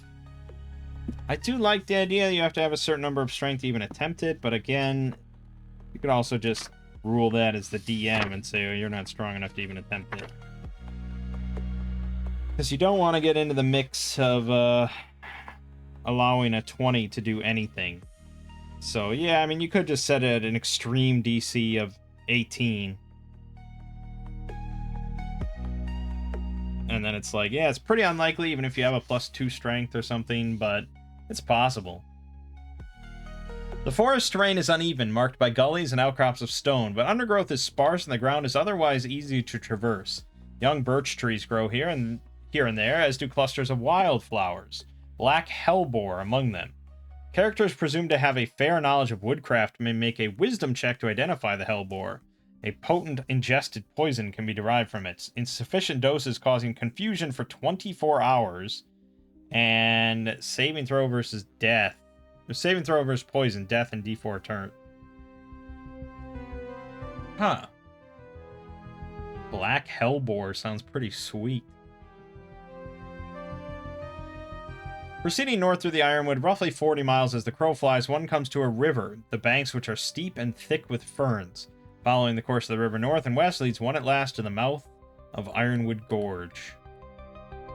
The Game Master should check for a random encounter every 2 hours spent marching in the Ironwood, every 4 hours if the party is encamped and careful not to attract attention.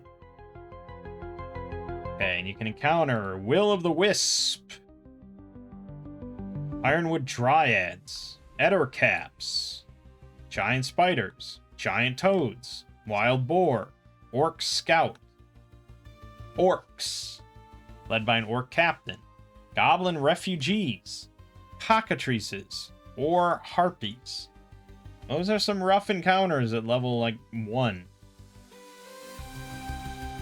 Or 2.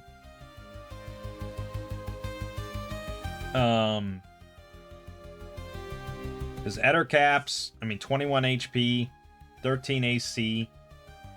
They get 3 attacks per round at D4, D4, and D8. And they have a 50% chance of being accompanied by D3 giant spiders. The giant spiders will be accompanied by D4 times 10 normal spiders. But I don't think you have to stat those. But the giant spiders do 2d6 damage, and you have to save versus poison or just die.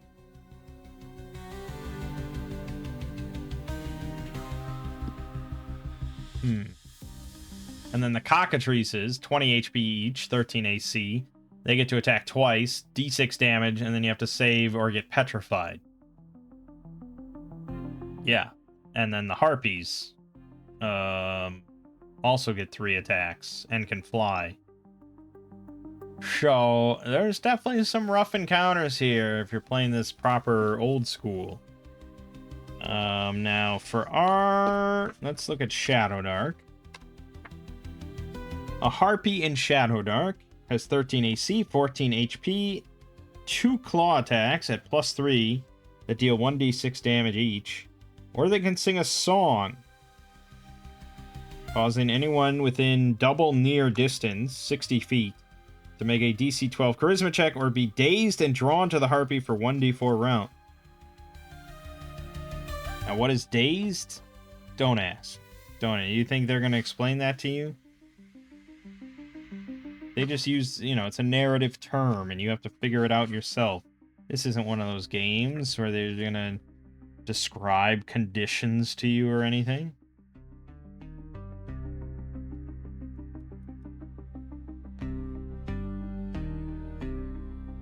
But I think I'm pretty sure that means that it's like you're just not in control of your character and you're drawn to the fucking Harpy for 1d4 rounds. Best of luck. Cockatrices. That's another. Here we go. 11 AC, 14 HP. 1 attack at +1. But it's still pretty brutal. 1d4 damage, and then you have to make a DC 12 con check, or you are petrified. And that's it. It's not like, oh, in a petrify, you roll every turn to try and break out of it. No, it's just you're fucking petrified. And you need, like, stone to flesh or something to recover. So, chances are that's a death sentence. And Cockatrice is just one of those enemies that's really kind of feared. And that's why he specifically warns players about it.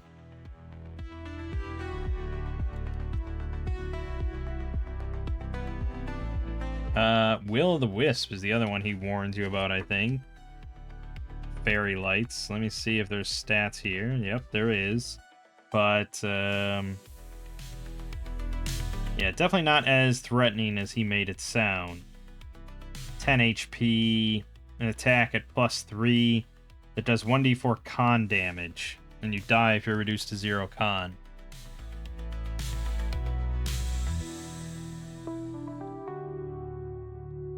So I'm not sure how you're meant to run the Will-o'-the-wisp.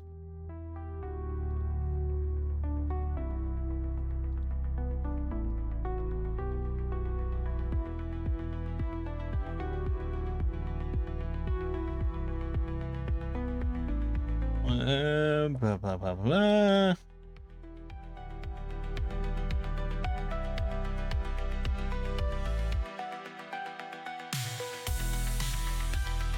I don't know, the Swords and Wizardry version of it here just says they get special lights. But it doesn't really seem to have, like, any mechanical... It would more just be like, you see a light in the distance or something like that, and it's like, are you dumb enough to go after it?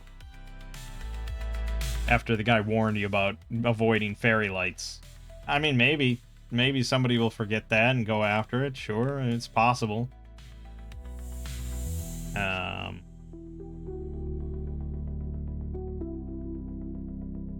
Yeah, so I think a lot of these creatures in Shadowdark are a bit easier, but still not super easy, especially in these kind of numbers and stuff. So, you know, it's a dangerous location. And then there's some rumors that you can get from any of the intelligent creatures in the Ironwood, potentially.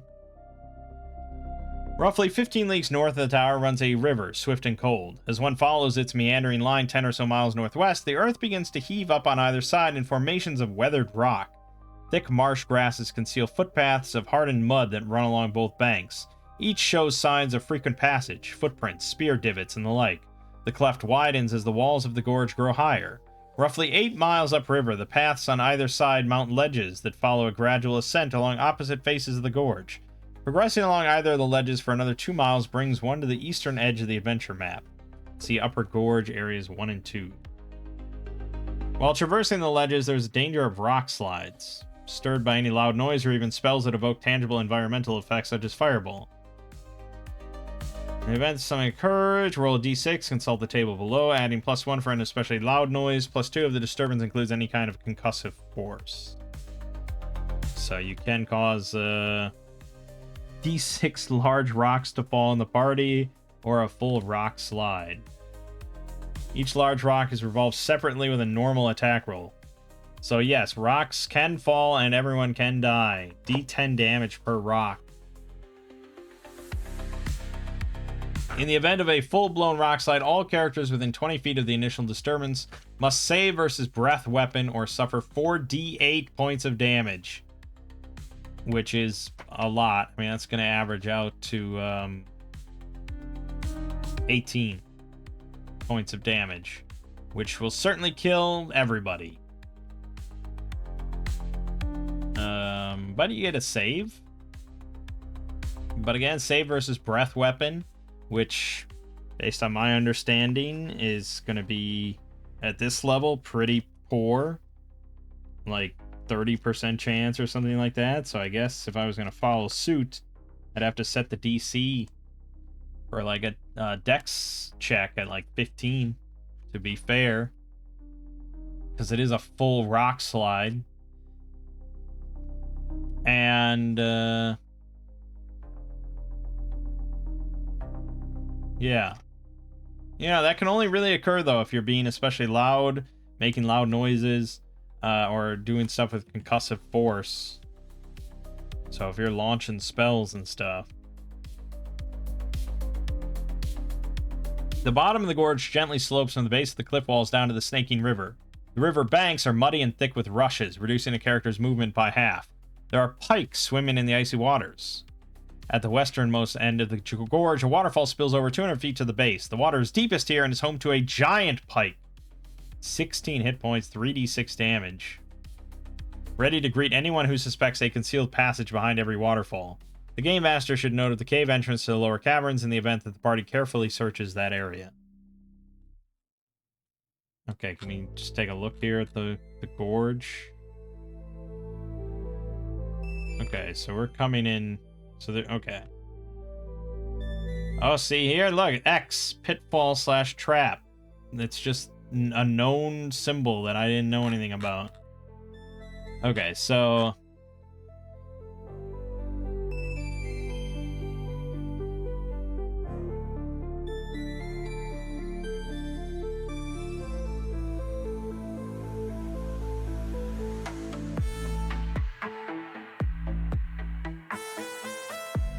Okay, so we approach this gorge, you know, following this river, and we can see that there's paths on either side of the river that lead up to ledges on opposite faces of the gorge. But then if you continue following the river for whatever reason, it's very muddy and thick with rushes.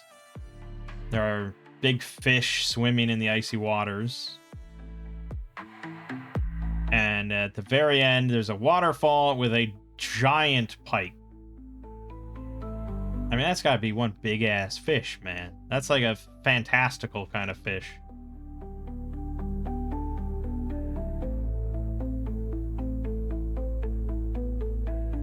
But there's a cave entrance to the lower caverns. See Lower Gorge Area 8. Lower Gorge is another map entirely. Here you go. Oh, so here, if they're really searching carefully here, there is an entrance, a cave entrance. Interesting stuff. Okay. A character making a successful climb walls check can climb the face of the gorge at any point. Top of the bluffs stand roughly 200 feet above the base and offer an excellent vantage of the entire gorge. However, the ground here is difficult going, rocky and thick with low trees, brambles, and entangling vines. Characters move at 1/4 their normal movement rate.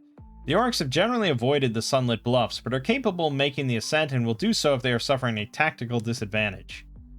Note that there is an open hole in the roof of Area 25 marked on the upper gorge map by a dotted line. The hole is difficult to locate from above, and characters struggling through the rough terrain in that area must take care not to stumble in.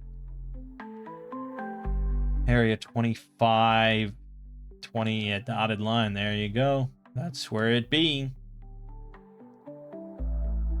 Wandering monsters. Once the party has stepped into the caverns of Ironwood Gorge, the Game Master should check for a random encounter every other turn. Okay, so the underclock is a little slower here, I guess.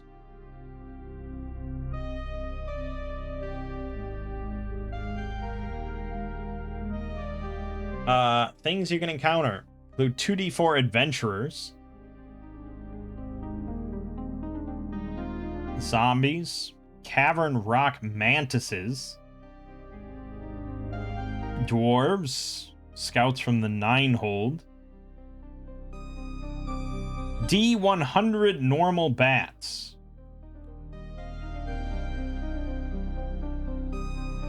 D100 normal bats, and they all have 1 health,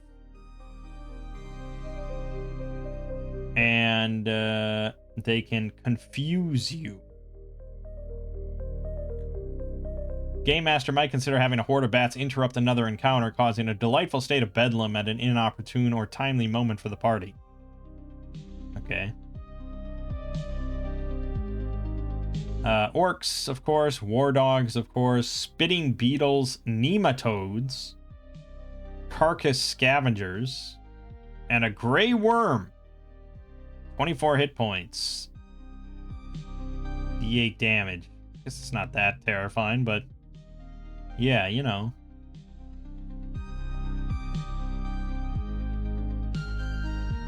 Split Tongue Tribe. The orcs at Ironwood Gorge refer to themselves as the Split Tongue Tribe after the fact that members must ritualistically split the ends of their tongue with a knife. There are scores of orc warriors in the tribe, initially 60 in addition to those mentioned in area descriptions. The Game Master should keep a record of losses to the tribe from random encounters.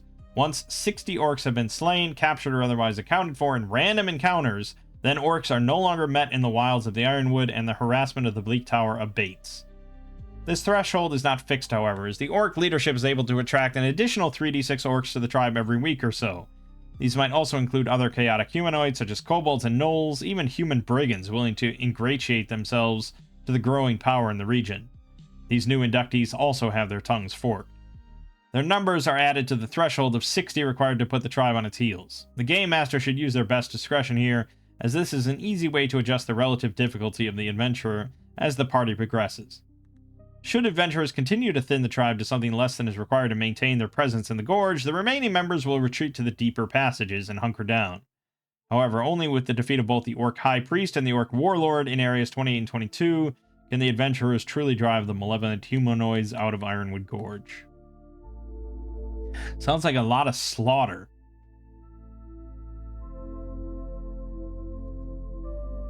$60 from random encounters. And curiously, I mean, it is, so it's a 2d6, so it's a bell curve. You're most likely to get the orc result. And there's a 50% chance that fleeing orcs will return with another group of orcs in d4 turns. So, yeah, I mean, I guess, but still on average, you're going to encounter like 5 orcs and then a 50% chance to get like 5 more orcs. So that's still,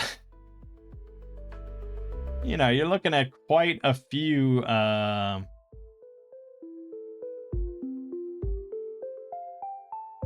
you're looking at like 9 encounters on average of specifically orcs. And then, you know, however many other of these random encounters are going to pop up constantly. So it seems like an insane amount of random encounters before you'd actually clear out the orcs.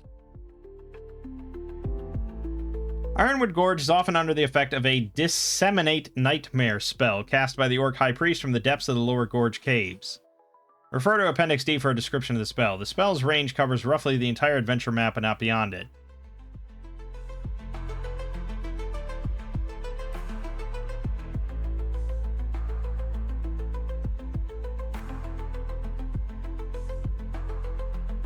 Yeah, okay.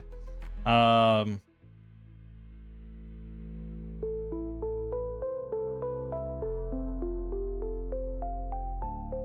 right. So, yeah. The Southern Ledge consists mainly of weather-worn shale. Beds of dirt have accumulated here and there, overgrown with brambles and brakes of stinking iris, a lead-colored flower with inedible berries. The ledge is roughly 90 feet above the base of the gorge.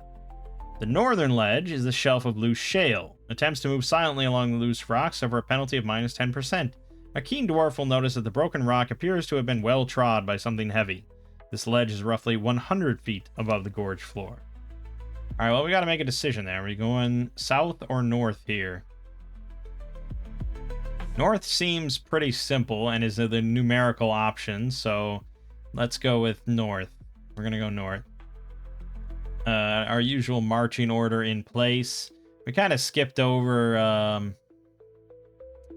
trekking through the Ironwood.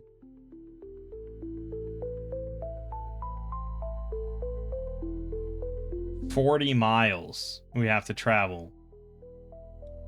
That's actually a big trek. That is a multi-day thing. You're not just walking that in a day. I think Shadowdark says 12 miles. I think it averages out to 12. No. Yes, 12. So could have bought horses at some point with all our money. But yeah, so 12 miles per day. Which, this seems kind of insane. Okay, so first of all, we have to roll a random encounter check every 2 hours marching in the Ironwood. And our total amount of time marching, 12 miles per day, 8 hours a day. That's 12, 24, 36. Let's say 36 to make it pretty simple. Okay, so that's 24 hours.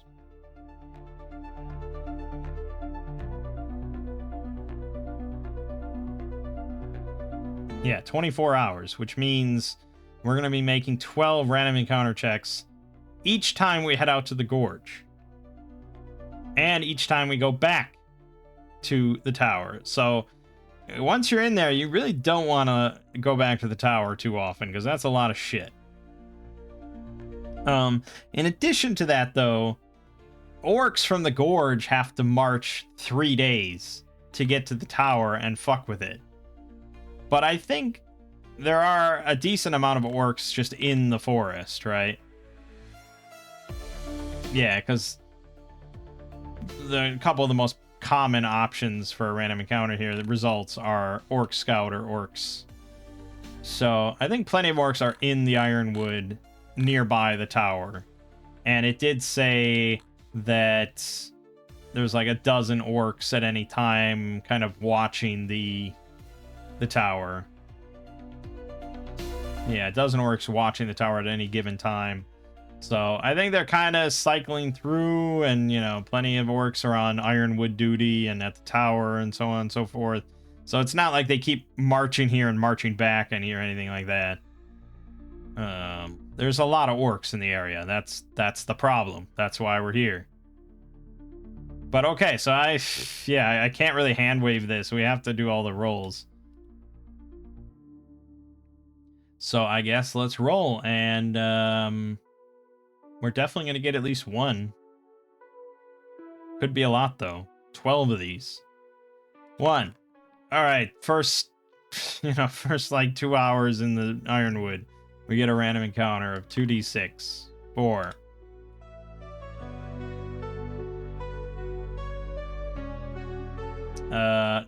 Giant spiders. D3 giant spiders, which is going to be 2 of them. Okay, so 2 giant spiders. Now,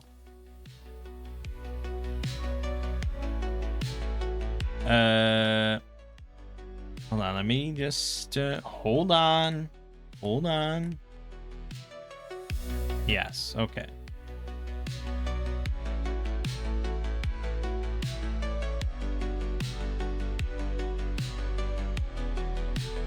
So there's a blog, D4 Caltrops, which has OSE encounter activity tables for like practically every popular creature type, you know. Pop that up. There we go. All right, so this is the giant spider encounter activity table, and this is here to give you more interesting ideas for random encounters and stuff of what a creature might be doing when the players come across it. So this one's separated into 3 types: Black Widow, Crab Spider, and Tarantella. I don't know what a Tarantella is. I feel like I should know. Is that like a tarantula? It's a group of various southern Italian folk dances. Well, that doesn't sound correct. It's also a type of British... No, it was a British thoroughbred racehorse who won the classic 1,000 guineas at Newmarket Racecourse in 1833. I don't think this is what I'm looking for. What the fuck is a tarantella? Here it is in the OSE book. 7-foot-long hairy hunting spider that resemble tarantulas. Magical in nature. Oh, okay. And all right. This is the thing in the jeweler's sanctum that causes you to dance if you get poisoned. Okay, well, we're not using that. So really, it's Black Widow that has webs, or Crab Spider that doesn't have webs.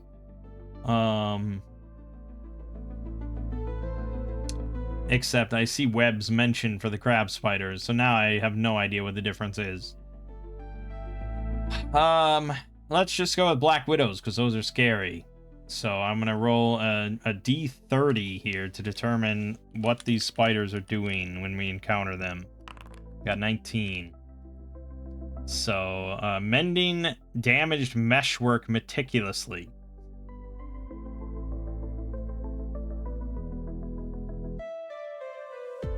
Okay. Then you want to roll, like, encounter distance, which Shadowdark doesn't account for. But you can just pretty easily do, like, 2d6 times 10, even though we're outside. But we can say the forest is pretty dense. Alright, so 60 feet away is when this encounter initiates, you know, or whatever. And, yeah, I would say you could do a reaction roll, I suppose. But, it's a little tricky. And actually, I want to bring up another thing here. Because I've been reading through the book for Tales of Argosa, and I got to the monster section. And Tales of Argosa actually has specific reaction tables for every type of monster. So there's a generic reaction table that you can use for anything, but then each monster has their own reaction. And it's not, you know, some of them are pretty basic. Like here, a boulette. On a 2 to 9, they're hungry. On a 10 or 12, they're playful, blissfully unaware of its own strength. Because, you know, a lot of monsters and creatures and stuff are going to have pretty simple reaction rolls. And I don't think that, you know, this is like the most amazing bestiary of all time, but I haven't really seen that before, and I think that's pretty cool. So giant spiders here, 2 to 5 hostile, 6 to 8 hungry, 9 to 12 cautious. And I wouldn't influence this with charisma, so we'll just roll 2d6, and we get an 8. So it is hungry. Okay. So then there's the last thing, and that's whether or not we notice the giant spiders or not. We know that they are meticulously fixing their webs, you know, that have been kind of damaged by wind or something like that. So then it comes down to, do we notice these things before they notice us? And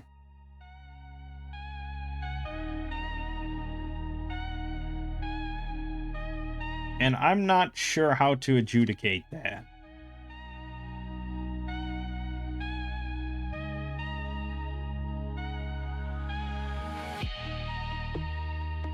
Because the way that we have it rolled, like, we're not just going to randomly walk into their webs. Like, they're there fixing the webs. So I feel like we'd probably just see them and they would notice us. I don't think there's any surprise here, really. I mean, maybe I'm wrong. But Shadowdark, for surprise, just says that the GM decides if one party would be surprised by another. Like, there's no roll or anything. It's just up to you to figure it out.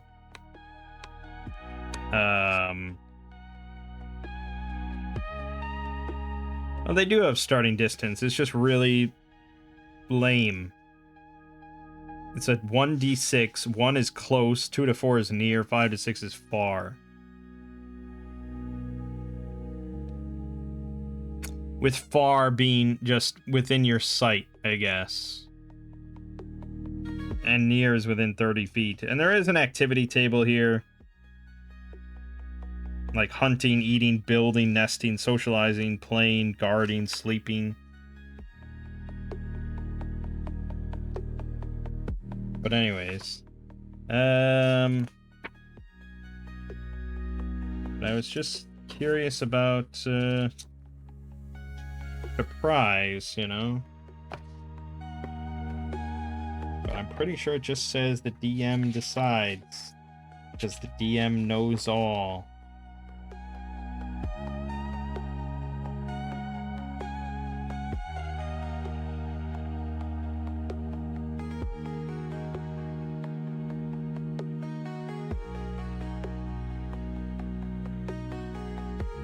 Yeah.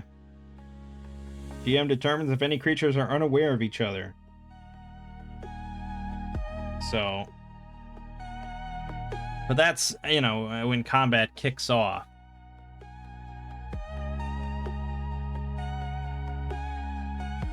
I don't know. I guess this is where you'd go to the Oracle, right? If we just want to randomly decide something or something like that. So, I don't know. I lean towards they see us, we see them, and that's the encounter. You know, we turn around a bend in the path or something, and they're at 60 feet ahead. We see them. 2 giant spiders fixing their webs. But it doesn't really make much of an encounter unless they charge at us. And it's like, what spider is going to do that? They're hungry, yeah, but that's just stupid. For a creature that uses webs to catch prey. I guess it's more interesting if they're like, if the web is across the path or something, you know? And they're like in the way. Like, we can see them 60 feet ahead. They're in the path, fixing this big giant web across the path. And it's like, okay, well then that kind of forces us to either confront this or go through the bush to go around them or something. And then we're probably going to make noise, and, you know, they might try and follow us or something. Who knows? I think that's probably more interesting. And it's just like, yeah, in the woods over there, 60 feet away, there's some big spiders. Okay, let's keep going. Force the issue, I suppose. So we'll do that. And this is like the start of the day, you know, so it's broad daylight. We definitely see them. They definitely see us. And we have to decide what to do. 60 feet away. Fuck it. I'm in a butchering mood, man. We're just gonna butcher. So I'm just gonna have Trepa shoot a magic missile at one of them. Success. D4 damage. 3 damage to one of them. Boom. How's that for kicking off a fight? Yeah, it's not very impressive, I know. Alright, let's just roll with the giant spider from the book, Shadowdark. So they have 13 HP, one of them's down to 10, and combat's going to initiate. We got a 16, they did not, so it's our turn again. We're going to magic missile again, the same one. Success, of course. It's 4 damage more, so that's 7. It's down to 6 health. Yuri will fire off a crossbow bolt, why not? Miss. Aran and Hrogar will kind of ready their action to attack any spider that wants to rush in. They get to go. They get to move near, so if they want to get to us from 60 feet, they'll have to move twice. Which I suppose they will. They're angry and hungry. They're hangry, you might say. So Aran and Hrogar will both get a swing. Aran will swing at the wounded one here. 5 damage to that one. Leaves it at 1 health. 7 plus 5 is 12. Yeah, 1 health. Hrogar swinging at the other one.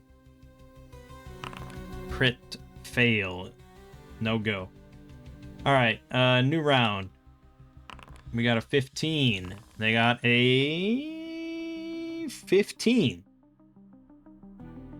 Because they have a +3 dex. And following axe rules, smaller group wins ties. So the spiders will actually go.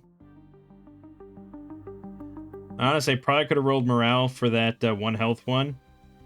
That seems not worth their time, so let me roll that now. They have a +1 will, so that just barely succeeded.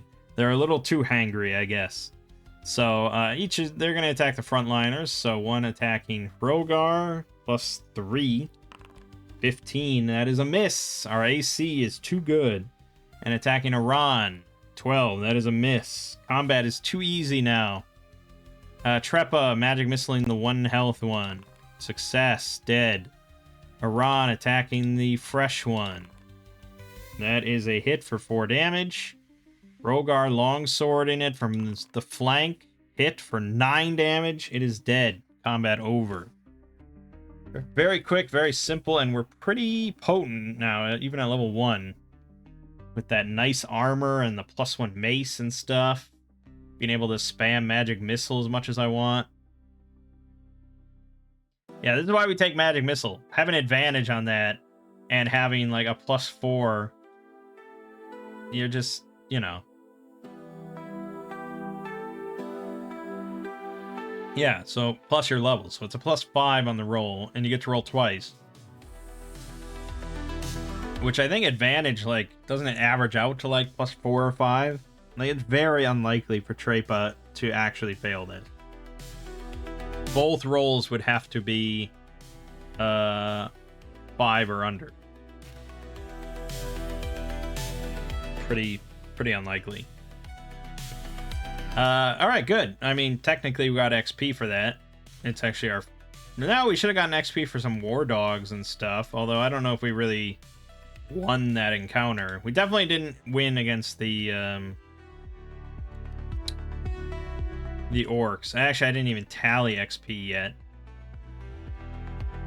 I guess I could have done that. Let's skip the potion of clairvoyance.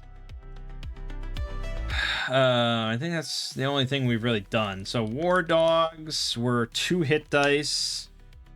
So I think those are 20.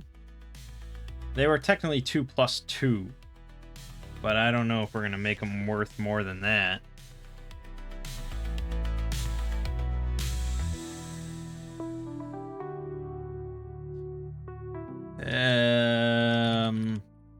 Boy, war dogs.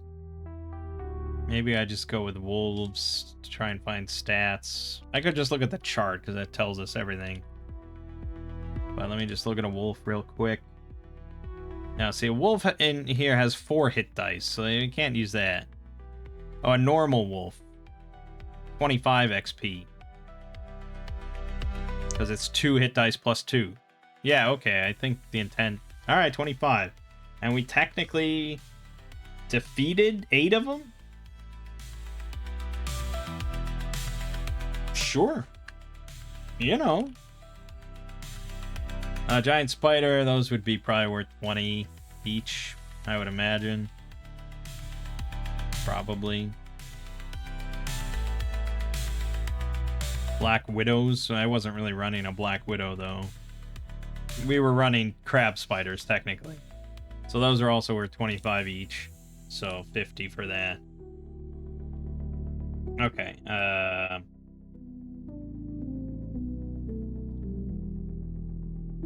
I'm gonna have ChatGPT do its thing.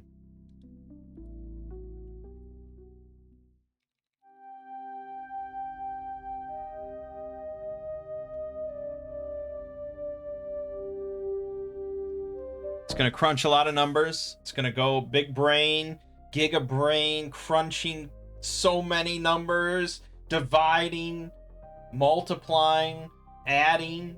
It's just, I mean, this is beyond the ken of mortals. This is the realm of supercomputers. Crunching all these numbers and analyzing this.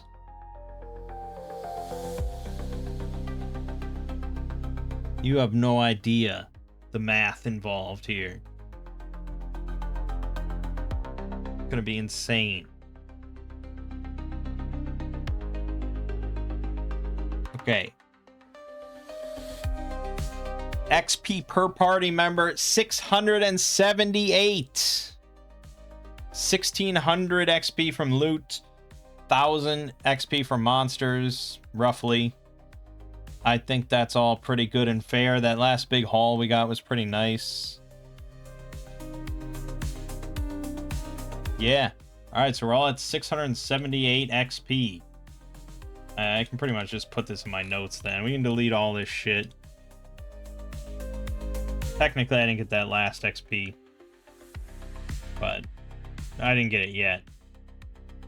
But we're at 678 for the group. Not even halfway to 2. And I feel like we've done a lot. But that's the way the cookie crumbles. Okay, that was the first random encounter roll of the day of 12. So 2, 3, 4, 5, 6, 7, 8, 9, 10, 11, 12. Holy shit, that went pretty well. You'd be very happy with that. Okay. And then you get to,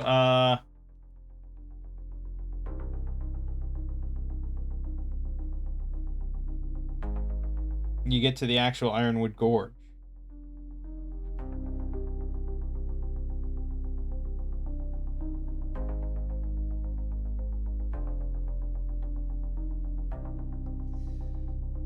But I think I gotta call it here. And I'm actually debating at this point in time of whether I want to continue this with Shadowdark or not. Because like I said, I've been reading through Tales of Argosa a bunch, and I like a lot of what I see. So I'd really be interested in giving this one a try in comparison to Shadowdark. I do like Shadowdark a lot. I mean, don't get me wrong. But you can see as we go through it of like how kind of light it is. And I've been going through a lot of heavier books, and so that's why I keep like, why is there no rule for this? Why is there no rule for this? And it's funny because the reason I like Shadowdark is because it doesn't have rules for much, and because it's very free form. And I can just create rulings on the spot and roll with it, and it's like not that big of a deal. Whereas Tales of Argosa here is definitely going to have more rules for stuff. It's going to be crunchier. Combat is going to be more involved and tactical, and also have like exploits, which we'll get into and stuff. Spellcasting is kind of different and potentially more powerful even from the start, but it's also more dangerous. And there's classes that have definitely more like abilities to them compared to Shadowdark. And then there's also rules in the book here for exploration and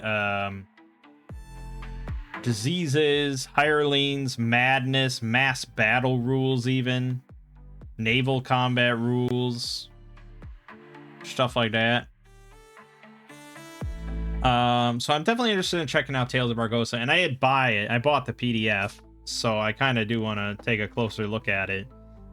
And I'm just never sure when I'm gonna like peter out on solo RPGs for a while, so I kind of would like to look at this. My original intent was actually to do one of the little adventures, like the free adventures that they have for Tales of Argosa. But now it's like, why don't we just continue Ironwood Gorge, but with Tales of Argosa instead, and see how it goes? Just as a direct continuation. Which is really confusing for actually like uploading these videos. I have no idea how I'll do that.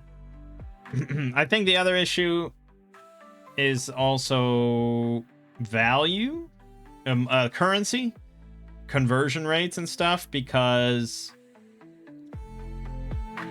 Tales of Argosa is on a silver standard.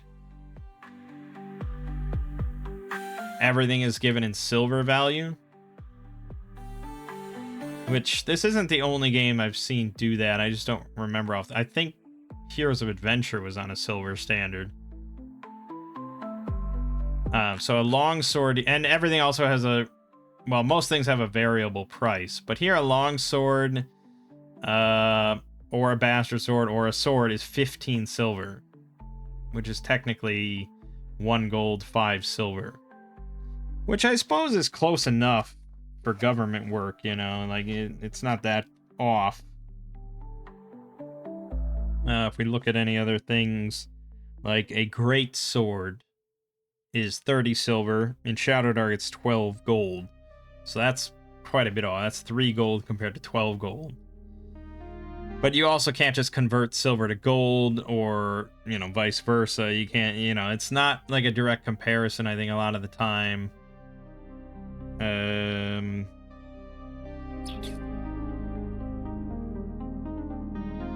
Spear is 3 silver versus 5 silver. I mean, that's pretty close. Dagger is 1 silver versus 1 gold. Although the fact that a dagger in Shadowdark costs 1 gold is outrageous. Come on now. A club is just free. It's just funny. Those are everywhere. Battle axe is 5 silver compared to... Shadowdark doesn't even have a battle axe. What the fuck? What about armor comparisons? So light leather armor or something, 5 silver.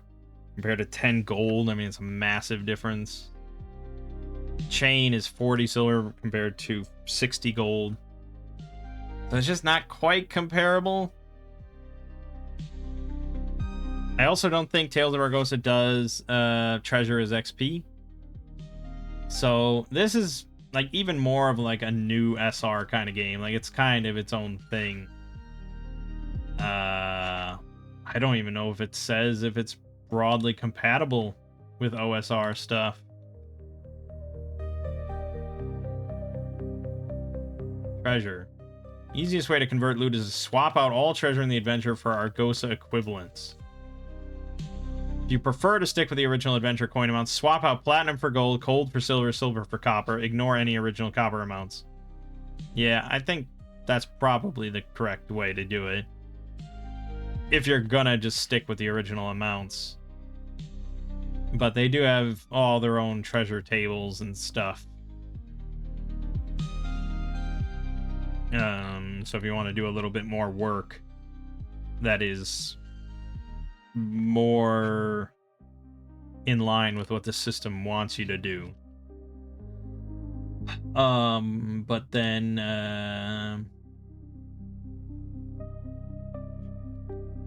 leveling. So yeah, you get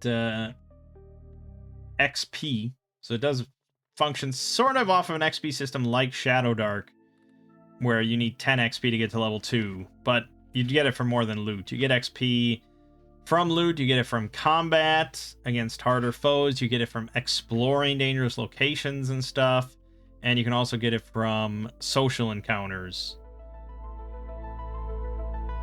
So there's a lot of different ways to get XP. It's all over the place. But then you can also just do like milestone leveling or something and just call it a day at that.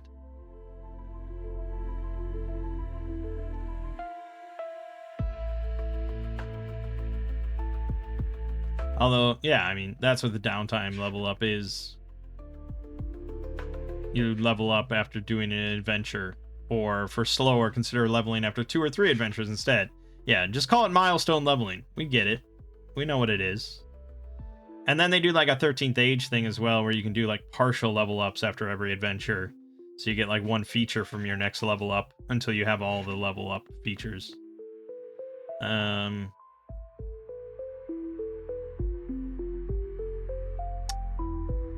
I mean, again, you could just do it the same way. You could just... Yeah, this one caps out at 9th level, which is kind of weird. So you could do gold as XP and just do the fighter progression like we have been doing with Shadowdark. But I think that would probably be slower leveling. I mean, it's hard to imagine a slower... or, you know, slower leveling pace than what we've been doing.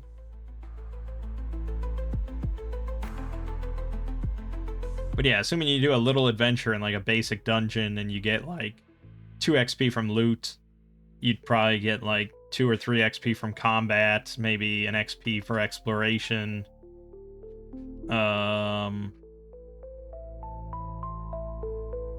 You know, I don't know. I guess that's not quite a level.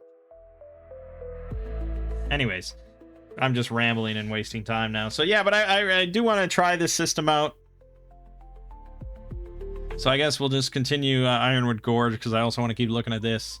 And we'll just combine both of my wishes as one and see how it all blends together. And we'll do that next time. And I have no idea what I'm going to call that video or those videos. We'll figure that out. For now, though, my name is Mang. This has been Solo Roll Manging. I'll see you fine folks in the next part.